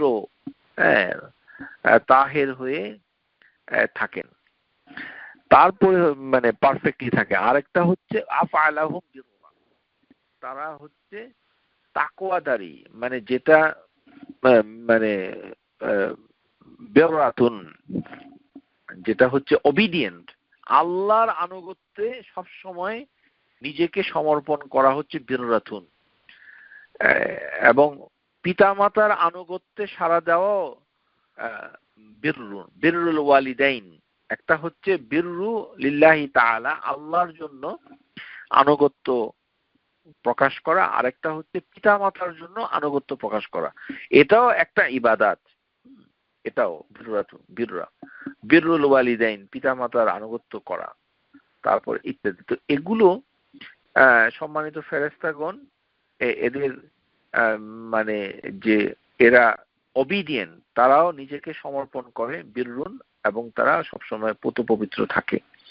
হ্যাঁ, আর সেই ক্ষেত্রে যে এখানে ডক্টর ওমর আল আশকর তিনি বলছেন যে ওয়ামান হুনা ইয়ানবাগি লিহামালিল কোরআন আন ইয়াকুনা ফি আফআলি ওয়া আকওয়ালি আলা সিদাদি ওয়া রিশাদি, আলা সিদাদি ওয়া রিশাদি, যে যারা হামালাল কোরআন, যারা কোরআনুল কারীমকে বহন করে, হামালাল কোরআন, এটার মানে হচ্ছে যে কোরআনুল কারীম পড়ে এবং সেটাকে বোঝে এবং সেই অনুযায়ী কাজ করে, হামালাল কোরআন। আন ইয়াকুনা, এবং মানে তাদের যে অ্যাকশন এবং কথাগুলো যেরকম হবে হচ্ছে যে সঠিক হবে, কারেক্ট হবে। যেহেতু সম্মানিত ফেরেশতাদের হাতে থাকে সেই কোরআন, এটা একটু বুঝতে হবে কথাটা। কারণ যেই কোরআনুল কারীম যেটা লাউহ মাহফুজে সংরক্ষিত আছে, সেটা হচ্ছে সম্মানিত ফেরেশতাদের হাতে আছে, বিআইদি সাফারা, যে তাদের হাতে সেটা রয়েছে, মানে তাদের নিকটে রয়েছে, তাদের হাতের নাগালে রয়েছে। তো তারা যেহেতু খুবই ওবিডিয়েন্ট, নোবল, আনুগত্য করছে, তেমনি যারা কুরআনুল কারীম পড়বে তাদের কথাবার্তা, কাজকর্ম সম্মানিত ফেরেশতাদের মতো হইতে হবে। এটাই হচ্ছে লেখক বলছেন। বুঝতে পেরে আপনারা এত বুঝতে পেরেছেন, মানে ডক্টর ওমর আল আশকর তিনি বলছেন যে সকল ব্যক্তি কোরআনুল কারীম মুখস্থ করেছে এবং অথবা কোরআনুল কারীম অর্থ বুঝেছে এবং সে অনুযায়ী তারা কাজ করে, এবং মানে তারা হচ্ছে হামিলুল কোরআন, কোরআনকে বহন করে, অর্থাৎ আক্ষরিকভাবে যিনি মুখস্থ করেছেন এবং সেটাকে তেলাওয়াত করেন এবং কিছুটা মানে তিনি বোঝেন, হামালাল কোরআন। এখানে হামিলাল কোরআন মানে হচ্ছে মানে one who learn Quran by heart, শুধু মুখস্থ করা নয়, বরঞ্চ মুখস্থ করা প্লাস হচ্ছে তার অর্থ বোঝা। এরকম যারা করেন তাদের উচিত হচ্ছে তাদের কাজ এবং কথাবার্তাকে সুন্দর করা এবং প্রপারলি কারেক্ট করা, কারণ তারা সম্মানিত ফেরেশতাদের মতোই কাজ করছেন। কারণ সম্মানিত ফেরেশতাদের হাতেই রয়েছে কোরআন। তারা এই জন্য আয়েশা রাদিয়াল্লাহু তাআলা আনহা একটা হাদিসের ভিতরে বলেছেন, মাসালুল লাযিনা ইয়াকরাউল কোরআন ওয়া হুয়া হাফিজুন লাহু মা সাফরাতিল কিরাম, যে যারা কোরআন পড়ে এবং এটাকে হেফাজত করে, ওয়া হুয়া হাফিজুন লাহু, মানে তারা এটাকে মেমোরাইজ করে এবং এটাকে সংরক্ষণ করে, মুখস্থ করে এবং এটাকে সংরক্ষণ করে, তারা মানে হচ্ছে সম্মানিত ফেরেশতাদের মতো, যে সকল সম্মানিত ফেরেশতারা অনারেবল স্ক্রাইবস, সাফরাতুল কিরাম। তাহলে বোঝা যাচ্ছে যারা মানে কোরআনের সম্পূর্ণ কোরআন অথবা কোরআনুল কারীমের কিছু মানে যখন কোরআনুল কারীম এটার যে কোনো অংশ যদি কেউ এরকম করে মুখস্থ করে, এটার অর্থ বুঝে এবং এটাকে সংরক্ষণ করে সারাক্ষণ, এটা সম্পূর্ণ কোরআন হতে পারে আবার আংশিক হতে পারে। তাহলে হাদিসের ভিতরে এসেছে মাসালুল লাযিনা ইয়াকরাউল কোরআন ওয়া হুয়া হাফিজুন লাহু, তাহলে কোরআন মানে মুখস্থ করার গুরুত্ব অনেক বেশি এবং তাদের দৃষ্টান্ত হচ্ছে ফেরেশতাদের মতো। সুবহানাল্লাহ। যারা কোরআনুল কারীমের হাফেজ হচ্ছে তাদেরকে উদাহরণ হিসেবে তুলনা করা হয়েছে সুফরাতুল কিরাম, তারা যেন সম্মানিত সুফরা অর্থাৎ বিশেষ বার্তাবাহক। এবং ও মাসালুল লাযিনা ইয়াকরাউল কোরআন ওয়া হুয়া ইয়াতাহাদুহু, যে যারা কোরআনুল কারীমটাকে পড়বে এবং সেটাকে মেনে চলার চেষ্টা করবে, ইয়াতাআহাদু মেনে চলার চেষ্টা করবে, ওয়া হুয়া আলাইহি শাদীদুন, এবং তারা সেটা তাদের জন্য যখন কঠিন হবে, ফালাহু আজরান, এটি হচ্ছে আরেকটি অংশ, যে যারা কোরআন পড়তে গিয়ে মানে কষ্ট করবে, যে কোরআন যেমন আমাদের সমাজে আমরা কোরআন সুন্দর করে পড়তে পারি না, আমাদের যে উচ্চারণের সমস্যা রয়েছে, আমাদের যে জিহ্বা যেভাবে আল্লাহ আমাদেরকে সৃষ্টি করেছে, এখানে ওই মানে হারাম ফতোয়া দেওয়া সঠিক নয়।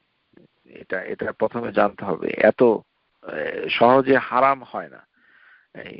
যেগুলো বইতে লেখা আছে, যেটা কারিয়ানা কোরআনুল কারীমের যে রুল গুলো আছে সেগুলো হচ্ছে জানাটা উত্তম। এর মানে এই নয় যে এর বাইরে গেলে সমস্ত কিছু হারাম হয়ে যাবে, এটি নয়।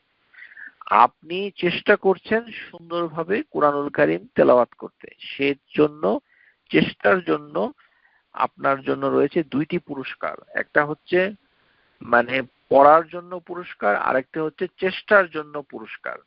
এটাই হাদিসের ভিতরে বর্ণনা হয়েছে যে ও আলাইহি শাদীদুন ফালাহু আজরান, তার রয়েছে দুটি পুরস্কার। তাহলে যিনি হাফিজ এবং সংরক্ষণ করছেন তাকে তুলনা করা হয়েছে সুফরাতুল কিরাম।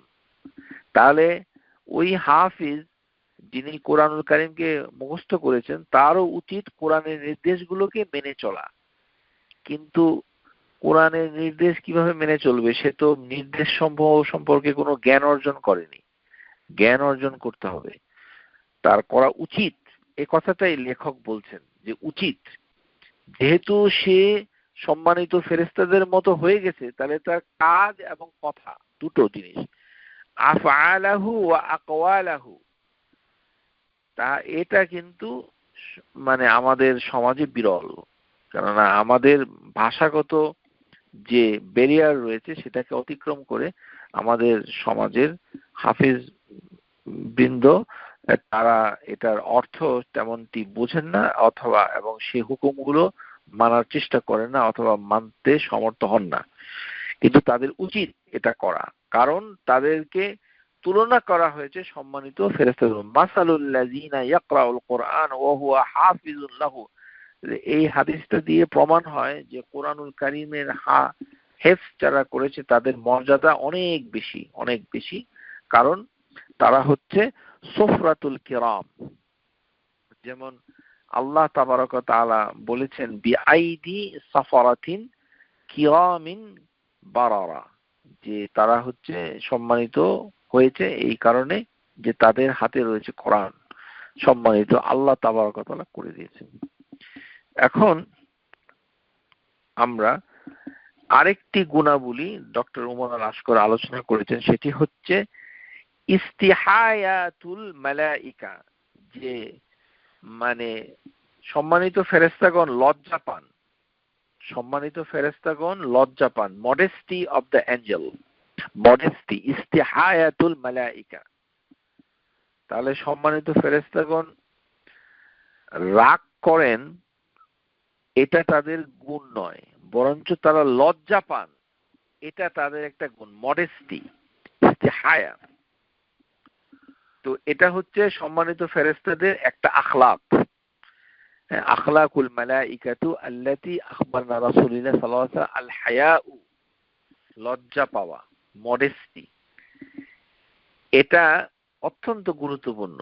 লজ্জা পাওয়া আমাদের ঈমানের একটি অংশ, কিন্তু লজ্জা পাওয়া, যে কোনো একটা কাজ, কথা, মানে যেটা কিভাবে আপনি বলবেন, কিভাবে কাজটা করবেন, দ্বিধা করা, লজ্জা পাওয়া, যেটা প্রচলিত প্রথায় মানুষকে খুব হাম্বল, বিনয়ী করে, মানে তিনি লজ্জা পাচ্ছেন এরকম।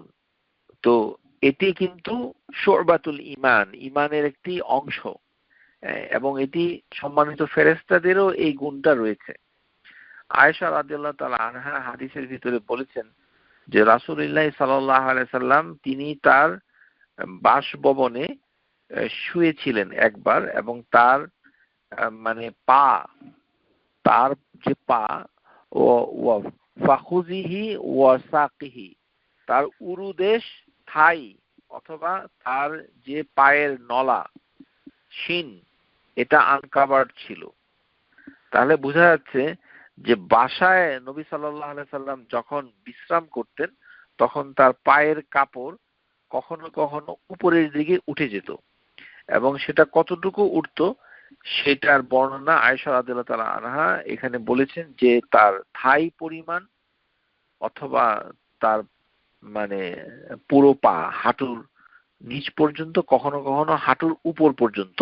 কেননা এখানে হাদিসে এসেছে ফাখুযিহি ওয়া সাকিহি, তাহলে খুজ মানে হচ্ছে থাই, আর সাক মানে হচ্ছে শিন, এটা আনকাভার্ড হয়ে যেত। তো একবার এই ঘটনাটা ঘটেছিল, তিনি নবী সাল্লাল্লাহু আলাইহি সাল্লাম তিনি শুয়েছিলেন, এবং তার পায়ের দিক থেকে কাপড় উঠানো ছিল, অনেকটা মানে তিনি আরাম করছিলেন, একটু রিল্যাক্স করছিলেন, ঠিক সেই বর্ণনাটাই এখানে এসেছে। আবু বকর সিদ্দিক রাদিয়াল্লাহু আনহু তিনি আসার জন্য পারমিশন ছিলেন, এবং তাকে তিনি আসলেন, এবং তিনি নবী সাল্লাল্লাহু আলাইহি সাল্লামের সাথে কথা বললেন। আল্লাহর রাসূল সাল্লাল্লাহু আলাইহি সাল্লাম তিনি কিন্তু এই পাটাকে তিনি কভার করেন নাই, মানে তিনি তার পায়ের উপর থেকে যে খোলা অংশটা যেভাবে মানে খোলা আছে পাটা, এবং তার হাঁটুর উপরে কাপড় উঠে গেছে, সেই হাঁটুর উপরে কাপড়টাও তিনি নামান নাই, ওভাবে আছে। এটা কিন্তু আমাদের জন্য নয়, এটা জানতে হবে, এটা কিন্তু শুধুমাত্র নবীউল্লাহ তার জন্য খাস। আমাদের জন্য হাঁটু কভার করতে হবে যারা পুরুষ।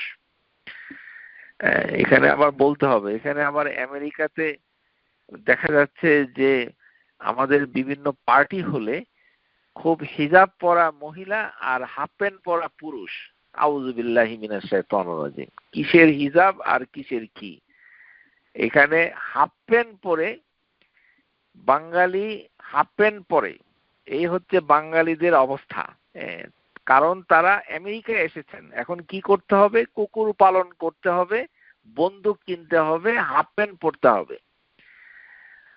তো হাফ প্যান্ট পরলে আপনার বাইরে বের হওয়া যাবে না, হাফ প্যান্ট পরলে আপনাকে ঘরের ভিতরে থাকতে হবে, বাইরে পার্টিতে যাওয়া যাবে না। নবী সাল্লাল্লাহু আলাইহি সাল্লামের জন্য খাস ছিল যে তিনি হাঁটুর উপরে যদি কাপড় থাকতো তখন তিনি কখনো কখনো সেটা কাভার করতেন না, সেটি হচ্ছে তার জন্য বিশেষ ধরনের রুখসা রয়েছে, পারমিশন। এটি নবী সাল্লাল্লাহু আলাইহি সাল্লামের মর্যাদার দিক থেকে, যে তিনি বাসার ভিতরে যখন ছিলেন তখন। কিন্তু আমাদের পুরুষদের বাংলাদেশে এখন মনে হয় বাংলাদেশেও হাফ প্যান্ট পরার চল চলে এসেছে, হাফ প্যান্ট হয়ে গেছে, বন্দুক কেনার চলটা শুরু হয়েছে। তো এই কথাটা কেন বললাম, প্রাসঙ্গিক ভাবে বলেছি যে আপনারা মানে জানেন যে বন্দুক দিয়ে, যে বন্দুকগুলো কেনা হচ্ছে এই বন্দুক দিয়ে আবার অন্যকে মারা হচ্ছে। তো উত্তর আমেরিকা বিভিন্ন অভিজাত বাঙালি খাওয়া দাওয়া কি করে, বাসমতি চাল খায় না ঘি খায় সেটা আমরা জানি না, তবে তারা বন্দুক কিনে আর কি হাফ প্যান্ট পরে, আর এই বন্দুক দিয়ে নিজের প্রাণ সংহার হচ্ছে, নিজের মৃত্যু বরণ, নিজেই নিজের মৃত্যু ডেকে আনছে। সন্তান ছেলেকে মারছে বাবার বন্দুক দিয়ে অথবা সন্তানের বন্দুক দিয়ে, আর বাবার বন্দুক দিয়ে সন্তানকে হত্যা করছে। আধুনিকতার পরাকাষ্ঠা।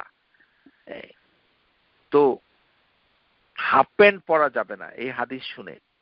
তাহলে আবু বকর সিদ্দিক রাদিয়াল্লাহু আনহু তিনি যখন কথা বলেছিলেন রাসূলুল্লাহ সাল্লাল্লাহু আলাইহি ওয়াসাল্লামের সাথে, রাসূলুল্লাহ সাল্লাল্লাহু আলাইহি ওয়াসাল্লাম তিনি হাঁটুর উপরের কাপড় অথবা পা যে খোলা ছিল সেটাকে তিনি ঢাকেন নাই।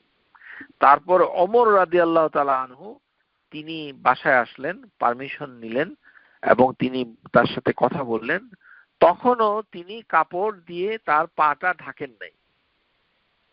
তারপরে ওসমান রাদিয়াল্লাহু আনহু তিনি ভিতরে আসলেন। রাসূলুল্লাহ সাল্লাল্লাহু আলাইহি সাল্লাম ওসমান রাদিয়াল্লাহু আনহুকে দেখে সাথে সাথে শোয়া থেকে তিনি বসে গেলেন। সুবহানাল্লাহ। দুইজন গুরুত্বপূর্ণ সাহাবী আবু বকর ওমর, তাদের সাক্ষাতের সময় নবী সাল্লাল্লাহু আলাইহি সাল্লাম খুব একটা গা ছাড়া ভাব দেখালেন, কিন্তু ওসমান বিন আফফান তিনি যখন আসলেন তখন নবী সাল্লাল্লাহু আলাইহি সাল্লাম কি করলেন? তিনি শোয়া থেকে বসে গেলেন। ফাজলাসা রাসূলুল্লাহ ওসিয়াতু সিয়াবাহু, এবং তিনি কাপড় দিয়ে পাটা ঢেকে নিলেন, কাপড়টা আবার গুটি মানে রিঅ্যারেঞ্জ করলেন হিজ গার্মেন্টস। এবং তখন ওসমান রাদিয়াল্লাহু তাআলা আনহুর সাথে তিনি কথা বললেন। তার মানে কথা বলার আগে তিনি কাপড় ঠিক করেছেন। কার সাথে? ওসমান রাদিয়াল্লাহু আনহুর সাথে। এবং তিনি শোয়া থেকে উঠে বসেছেন। তার মানে কি? তার মানে স্বয়ং রাসূলুল্লাহ সাল্লাল্লাহু আলাইহি সাল্লাম ওসমান রাদিয়াল্লাহু তাআলা আনহুকে একটা সম্মান দেখাতে যাচ্ছেন কিনা।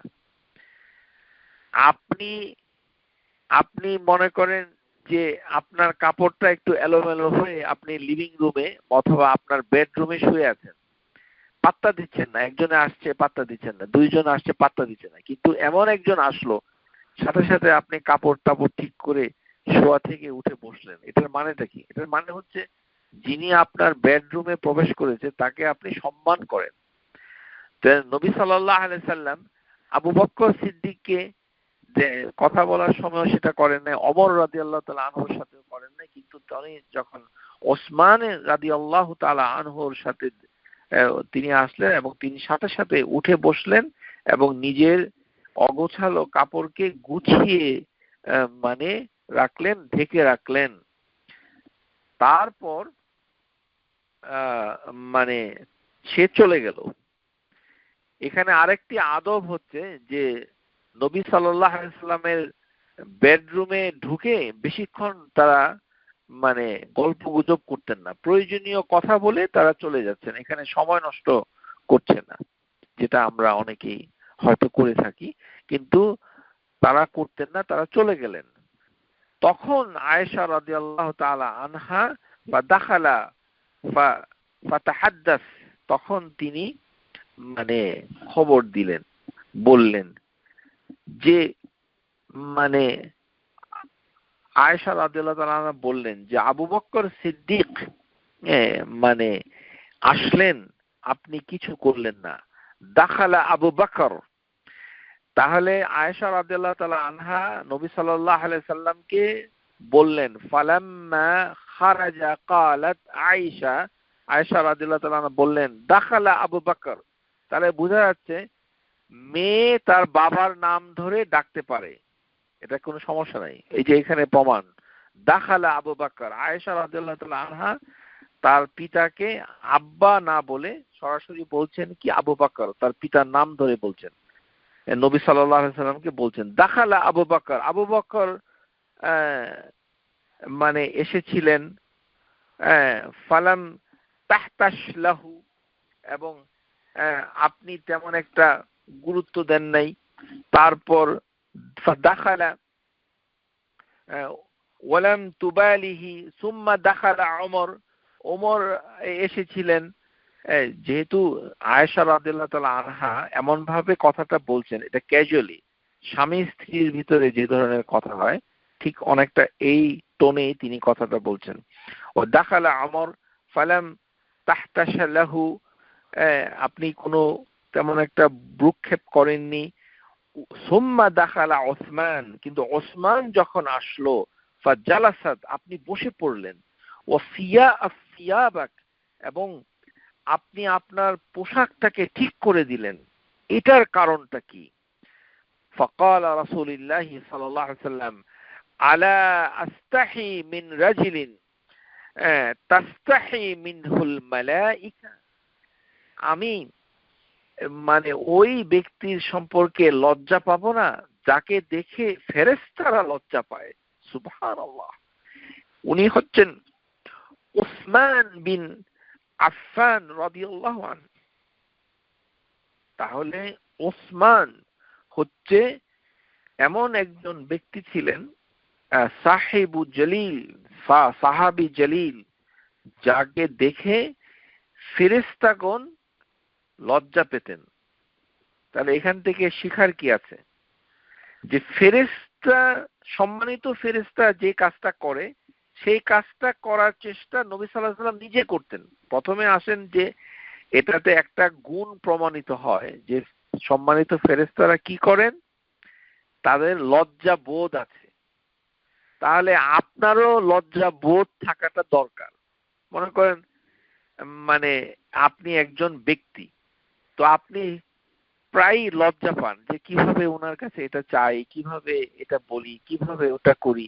এই যে আপনার একটা মানবিক গুণাবলী, যে আপনি লজ্জা পাচ্ছেন, মানে হেসিটেট করছেন, এই গুণটা কিন্তু সম্মানিত ফেরেশতার একটা গুণ। তাহলে এইটা আপনার করতে হবে এই কারণে যে এটা সম্মানিত ফেরেশতার একটা গুণ, এই কারণে।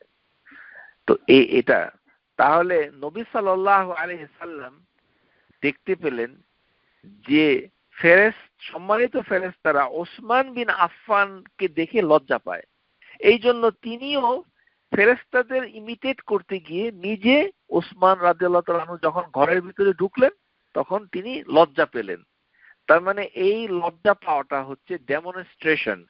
এটা মানে হচ্ছে অনেকটা মিমিক্রি, মানে আপনি মানে একটা জিনিস দেখছেন এবং সেই জিনিসটা আপনি করছেন। যেহেতু নবী সাল্লাল্লাহু আলাইহি সাল্লাম মানে ফেরেশতা, সম্মানিত ফেরেশতাদেরকে দেখতেন, এই কারণে তিনি করছেন। আমরা তো সম্মানিত ফেরেশতাদেরকে দেখি না, সুতরাং আমরা এটা করতে পারবো না, কোনো মানুষ সেটা করতে পারবে না। এটাতে আরেকটা প্রমাণ হয়, এটাতে আরেকটা কি প্রমাণ হয়? প্রমাণ হয় যে আয়েশা রাদিয়াল্লাহু তাআলা আনহা ঘরের ভিতরে থাকেন, নবী সাল্লাল্লাহু আলাইহি সাল্লামের সাথে থাকেন, একই বিছানায় ঘুমান, কিন্তু সম্মানিত ফেরেশতারা কি করছে সেটা সম্পর্কে তিনি কিছু দেখেন না।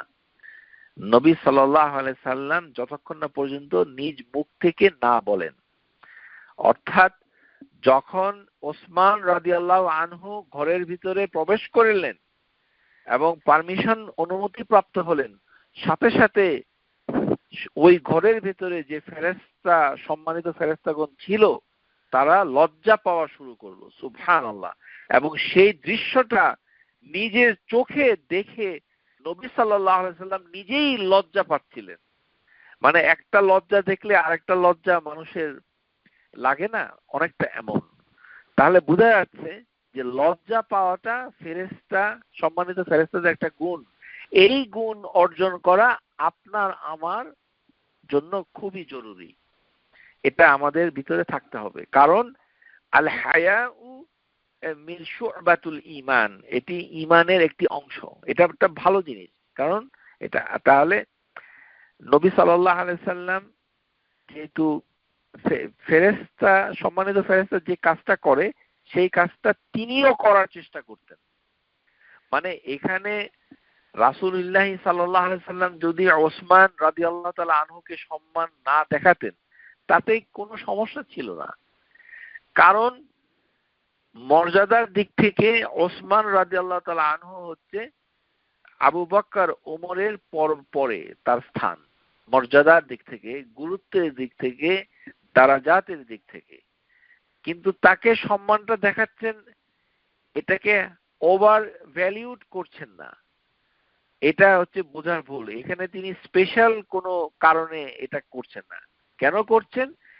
ফেরেশতাদেরকে ইমিটেট করছেন, অনুকরণ করছেন। এই জন্য আপনাদেরকে, আমাদেরকে সম্মানিত ফেরেশতার প্রত্যেকটা গুণ, সিফাত আপনাকে শিখতে হবে এবং সেই গুণে আপনাকে গুণান্বিত হতে হবে। এটা জানতে হবে।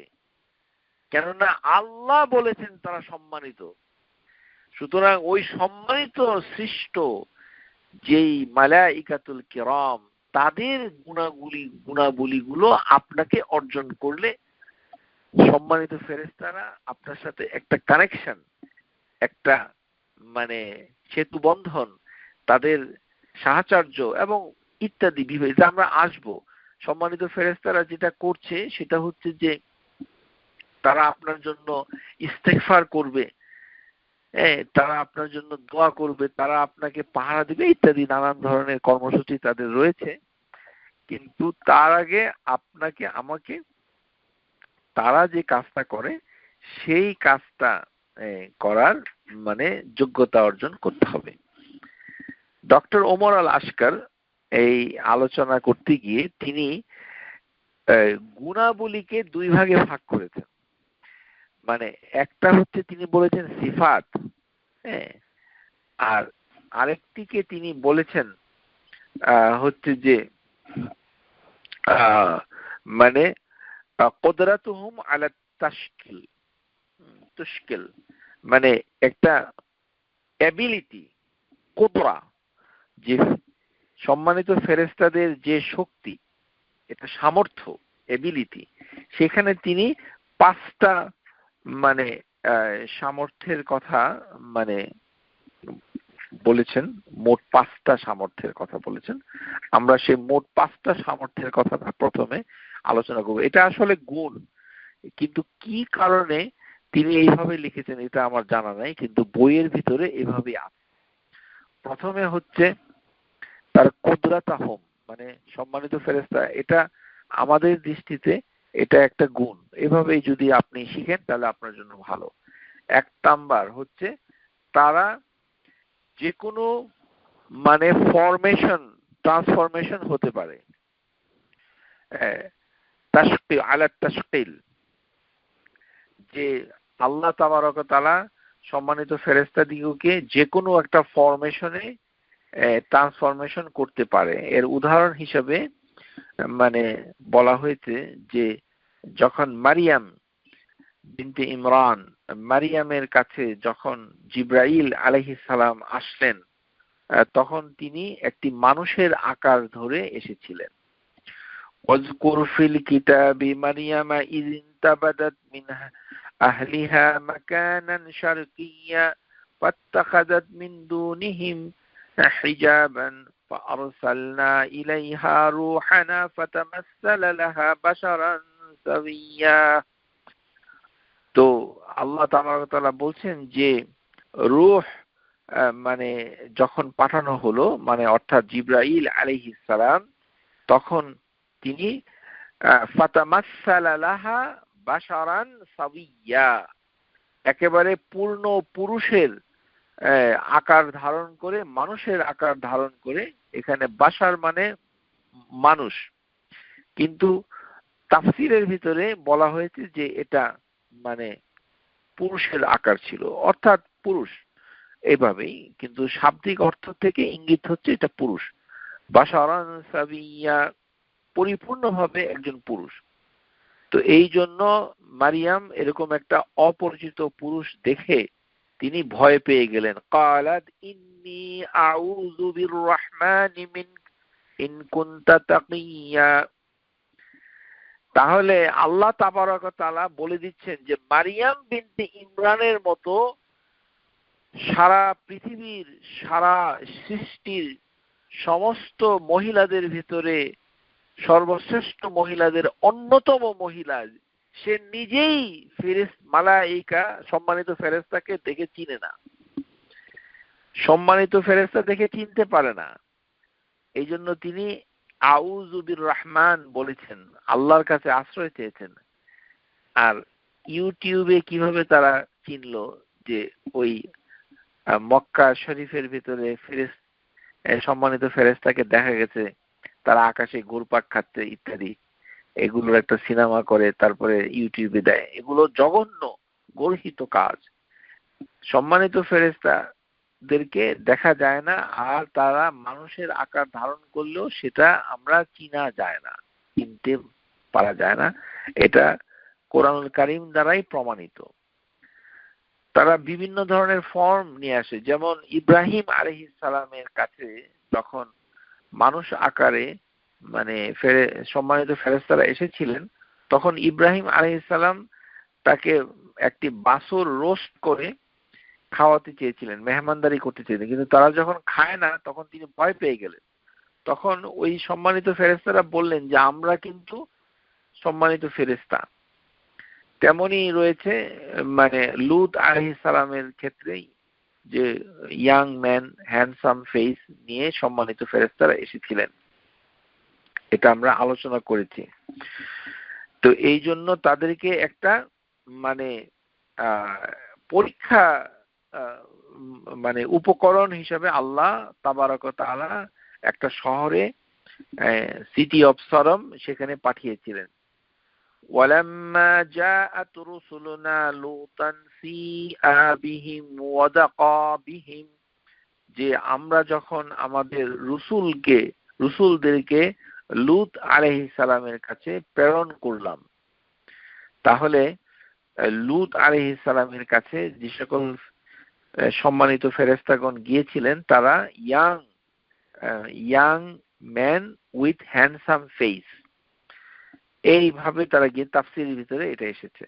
এবং তাদেরকে দেখে ওই শহরের লোকরা তারা হোমোসেক্সুয়ালিটি চরিতার্থ করার জন্য উঠে পড়ে লেগেছিল। জিব্রাইল আলাইহিস সালাম যখন ও আখবর রাসূলুল্লাহ সাল্লাল্লাহু আলাইহি ওয়াসাল্লাম ফিহা বাদা ফাইল, জিব্রাইল জাআ ইয়ালামু দাহইয়াবা মানে সাহাবা দীনাহুম, মানে যখন নবী সাল্লাল্লাহু আলাইহি ওয়াসাল্লাম সাহাবীদেরকে বলতেন যে যে এটা হচ্ছে মানে ফেরেশতা, তখন তারা বুঝতে পারত। এটা এই জিনিসটাই তিনি এখানে বলেছেন। তো এরকম হাদিসে জিব্রাইল এবং যারা যিনি প্রশ্ন করেছেন, যেমন আয়েশা রাদিয়াল্লাহু তাআলা আনহার একটা ঘটনা এখানে উল্লেখ করা হয়েছে সম্মানিত ফেরেশতাদের কনটেক্সটে। এটা খুবই গুরুত্বপূর্ণ একটা হাদিস।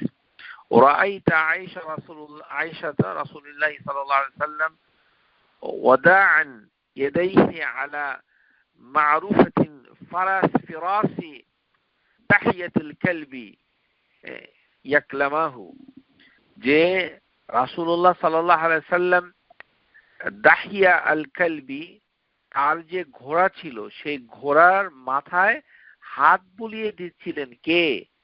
রাসূলুল্লাহ সাল্লাল্লাহু আলাইহি ওয়াসাল্লাম। চিন্তা করেন, মানে একটা দাহিয়া কালবি, এক সাহাবী যার আকার ধরে জিব্রাইল আলাইহিস সালাম পৃথিবীতে আসতেন অনেক সময়। দাহিয়া, ওর নাম হচ্ছে যে দাহিয়া কালবি। তো এখন নবী সাল্লাল্লাহু আলাইহি সাল্লাম মানে সেই ঘোড়ার পিঠে হাত বুলিয়ে দিচ্ছিলেন, হাত বুলিয়ে দিচ্ছিলেন যে দাহিয়ার কালবির ঘোড়ার, এবং তার সাথে কথা বলছিলেন। তখন আয়েশা রাদিয়াল্লাহু তাআলা আনহা জিজ্ঞাসা করছিলেন যে এই ঘটনাটা, যে আপনি কি কথা বলছিলেন, কি করছিলেন, তার সাথে কথা যে বলছিলেন। তখন রাসূলুল্লাহ সাল্লাল্লাহু আলাইহি সাল্লাম তাকে বলেছিলেন, যালিকা জিব্রাইলু হুয়া ইয়াকরাউকা সালাম। জিব্রাইল আলাইহিস সালাম এত বড় সম্মানিত মহান একজন মানে সম্মানিত ফেরেশতা, সে নিজে নবী সাল্লাল্লাহু আলাইহি সাল্লামের কাছে আয়েশা রাদিয়াল্লাহু তাআলা আনহার জন্য সালাম প্রেরণ করেছেন। যে তখন নবী সাল্লাল্লাহু আলাইহি সাল্লাম এই কথাটা আয়েশা রাদিয়াল্লাহু তাআলা আনহাকে বলেছিলেন যে জিব্রাইল স্বয়ং এসে তোমাকে সালাম দিয়েছে। সুবহানাল্লাহ। যালিকা জিব্রাইলু হুয়া ইয়াকরাউকা সালাম, সে তোমাকে সালাম দিয়েছে। সুতরাং কাউকে সালাম মানে সালাম পাঠানো, এটা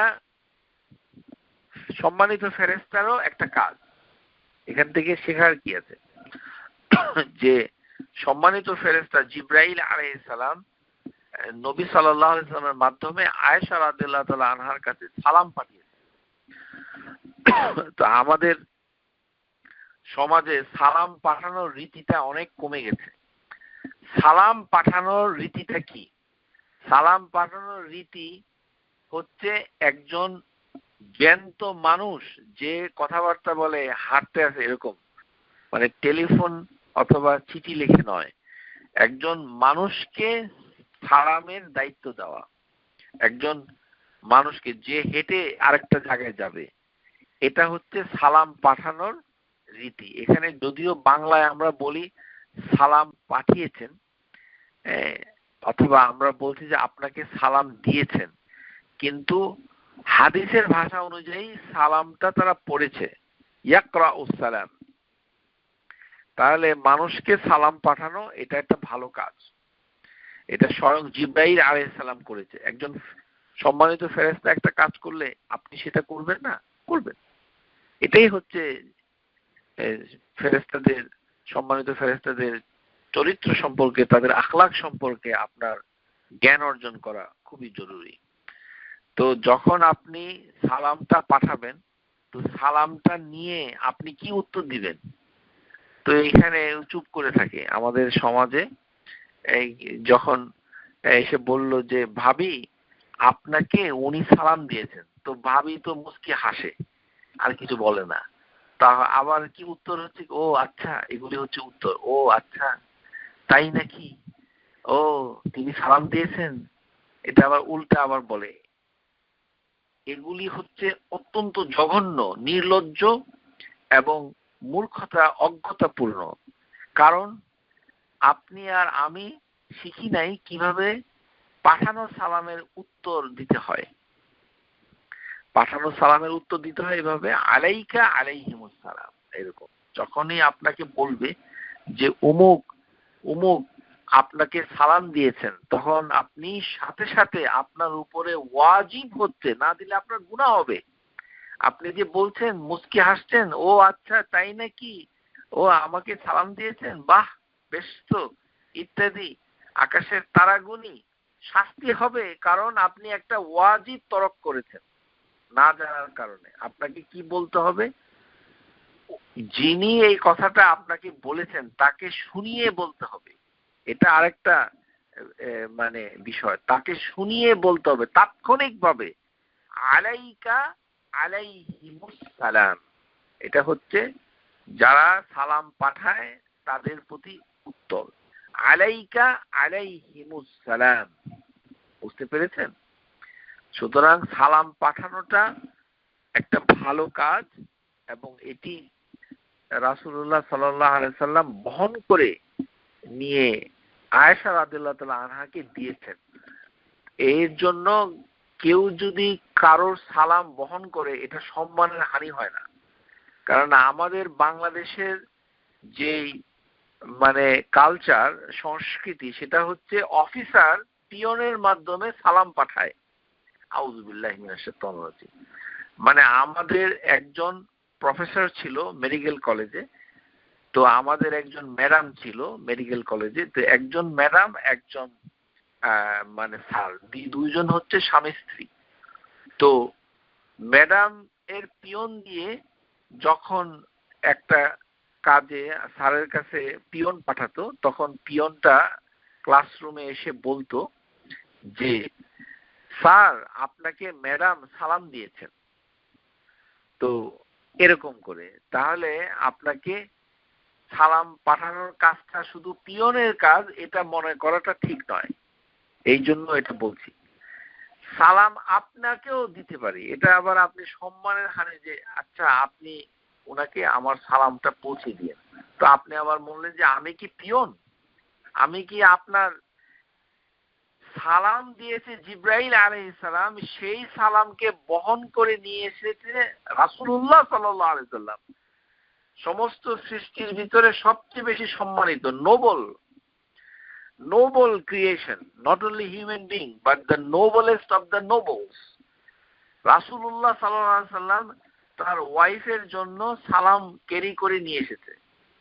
তাহলে সালাম ক্যারি করলে আপনার সম্মান যায় না, আর এটা পিয়নের কাজ না, এটা গরিব মানুষের কাজ না। সাধারণত বাংলাদেশে মানে বস যারা, তারাই সালাম এরকম ছোটদের কাছে দেয়, সালাম পৌঁছে দিস।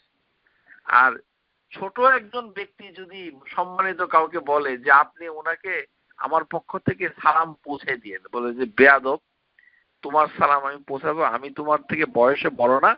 আমি তোমার থেকে সম্মানিত নয়? এটা ভাবা ঠিক নয়। সালাম পৌঁছে দেওয়াটা অবশ্যই আপনার সম্মানের পরিপন্থী নয়, কেননা নবী সাল্লাল্লাহু আলাইহি সাল্লাম নিজে এটা করে আমল করে দেখিয়েছেন যে তিনি এটা করেন। সুতরাং সালামকে ক্যারি করা ভালো, মাসনুন। আর সালাম পাঠানো হচ্ছে সম্মানিত ফেরেশতাদের একটি চরিত্র, একটি কাজ। তাহলে এটা আমরা মানে দেখতে পেলাম। তারপরে সম্মানিত ফেরেশতাদের রয়েছে গ্রেট স্পিড ও আযামু সিরাআতুহুম, যে তারা খুব দ্রুত গতি সম্পন্ন। মানে সম্মানিত ফেরেশতারা মানে তারা খুব দ্রুত মানে স্পিডে চলাফেরা করতে পারে।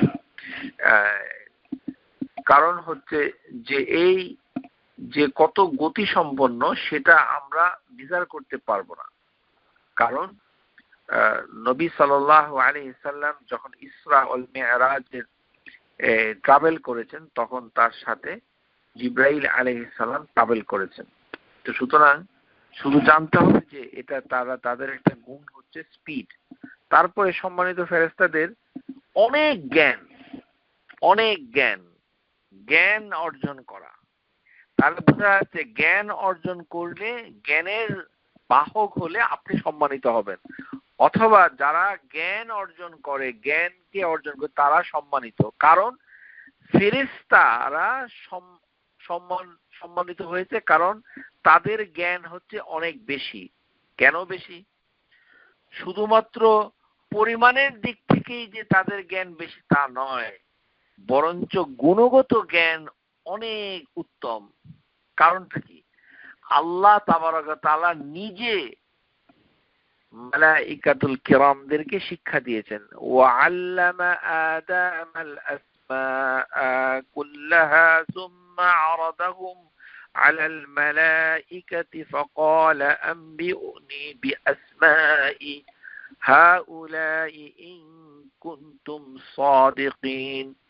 قالوا سبحانك لا علم لنا إلا ما علمتنا ইন্নাকা আনতাল আলিমুল হাকীম। যখন আল্লাহ তাবারক ওয়া তাআলা আদম আলাইহিস সালামকে নিজে সমস্ত নাম, সবকিছুর নাম শিক্ষা দিলেন, তখন তিনি সম্মানিত ফেরেশতাদের সামনে তুলে ধরলেন, বললেন যে তোমরা আমাকে নামগুলো বলো দেখি। তখন সম্মানিত ফেরেশতারা বললেন যে সুবহানাক, আপনি যে নলেজ আমাদেরকে দিয়েছেন যে তার বাইরে আমাদের আর কোনো নলেজ নাই। তাহলে সম্মানিত ফেরেশতারা বলে যে লা ইলমা লানা ইল্লা মা আল্লামতানা। তাহলে আল্লামতানা মানে আপনি আমাদেরকে যেই শিক্ষা দিয়েছেন। তাহলে আল্লাহ তাবারক ওয়া তাআলা আদম আলাইহিস সালামকেও সরাসরি শিক্ষা দিয়েছেন, আর মালাইকা কিরামকেও শিক্ষা দিয়েছেন। দুইটাকেই, দুই সৃষ্টিকে শিক্ষা দিয়েছেন। তাহলে আল্লাহ শিক্ষা দিয়েছেন, তার মানে পৃথিবীতে সবচেয়ে শিক্ষিত ব্যক্তি হচ্ছেন কে? আদম আলাইহিস সালাম।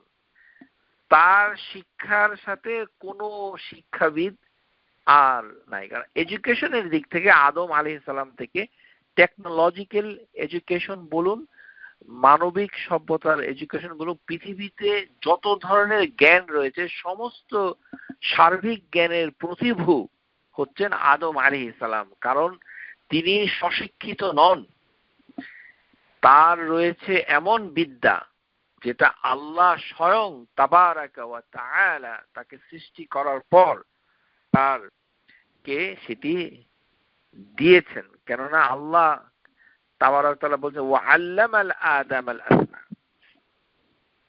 তাহলে সম্মানিত ফেরেশতারা জ্ঞান অর্জন করেছে। তাহলে জ্ঞান অর্জন করাটা ফেরেশতাদের একটি মানে গুণ, তারা জ্ঞানী। তাহলে মূর্খ হওয়াটা ফেরেশতাদের গুণ নয়, যে আমি একটা গণ্ড মূর্খ, থাকিব মূর্খ, রইব মূর্খ, ছিলাম মূর্খ, থাকবো মূর্খ, মূর্খ হইয়া কবরে যাব। এটা হচ্ছে আমাদের বাংলাদেশী সমাজের মানে এই মূর্খতা কিন্তু দুনিয়াবী মূর্খতা নয়। মানে আমেরিকা, কানাডায় ইমিগ্রেশন কিভাবে করতে হবে, কিভাবে একটা বাড়ি কিনতে হবে, কিভাবে একটা গাড়ি কিনতে হবে, কিভাবে একটা মানুষের মাথায় বাড়ি মারতে হবে, কার সর্বনাশ করতে হবে, কোথায় এই মানে মিথ্যা সাক্ষী দিয়ে কিছু টাকা পয়সা, এগুলোতে খুবই জ্ঞানী। শুধুমাত্র মূর্খতা হচ্ছে নিজের ধর্ম, ইবাদাত, তাওহীদ, শিরক, বিদআত এগুলি সম্পর্কে কোনো জ্ঞান নাই। তাহলে এগুলো সম্পর্কে জ্ঞান অর্জন করাটা হচ্ছে আপনার মালাইকাতুল কিরামদের স্বভাবের সাথে মানে মানানসই।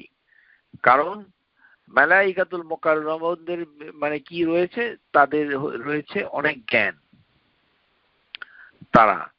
তারা সবকিছুকে মানে ওয়া ইন্না আলাইকুম লাহাফিজিন কিরামান কাতিবিন ইয়ালামুনা মা তাফআলুন।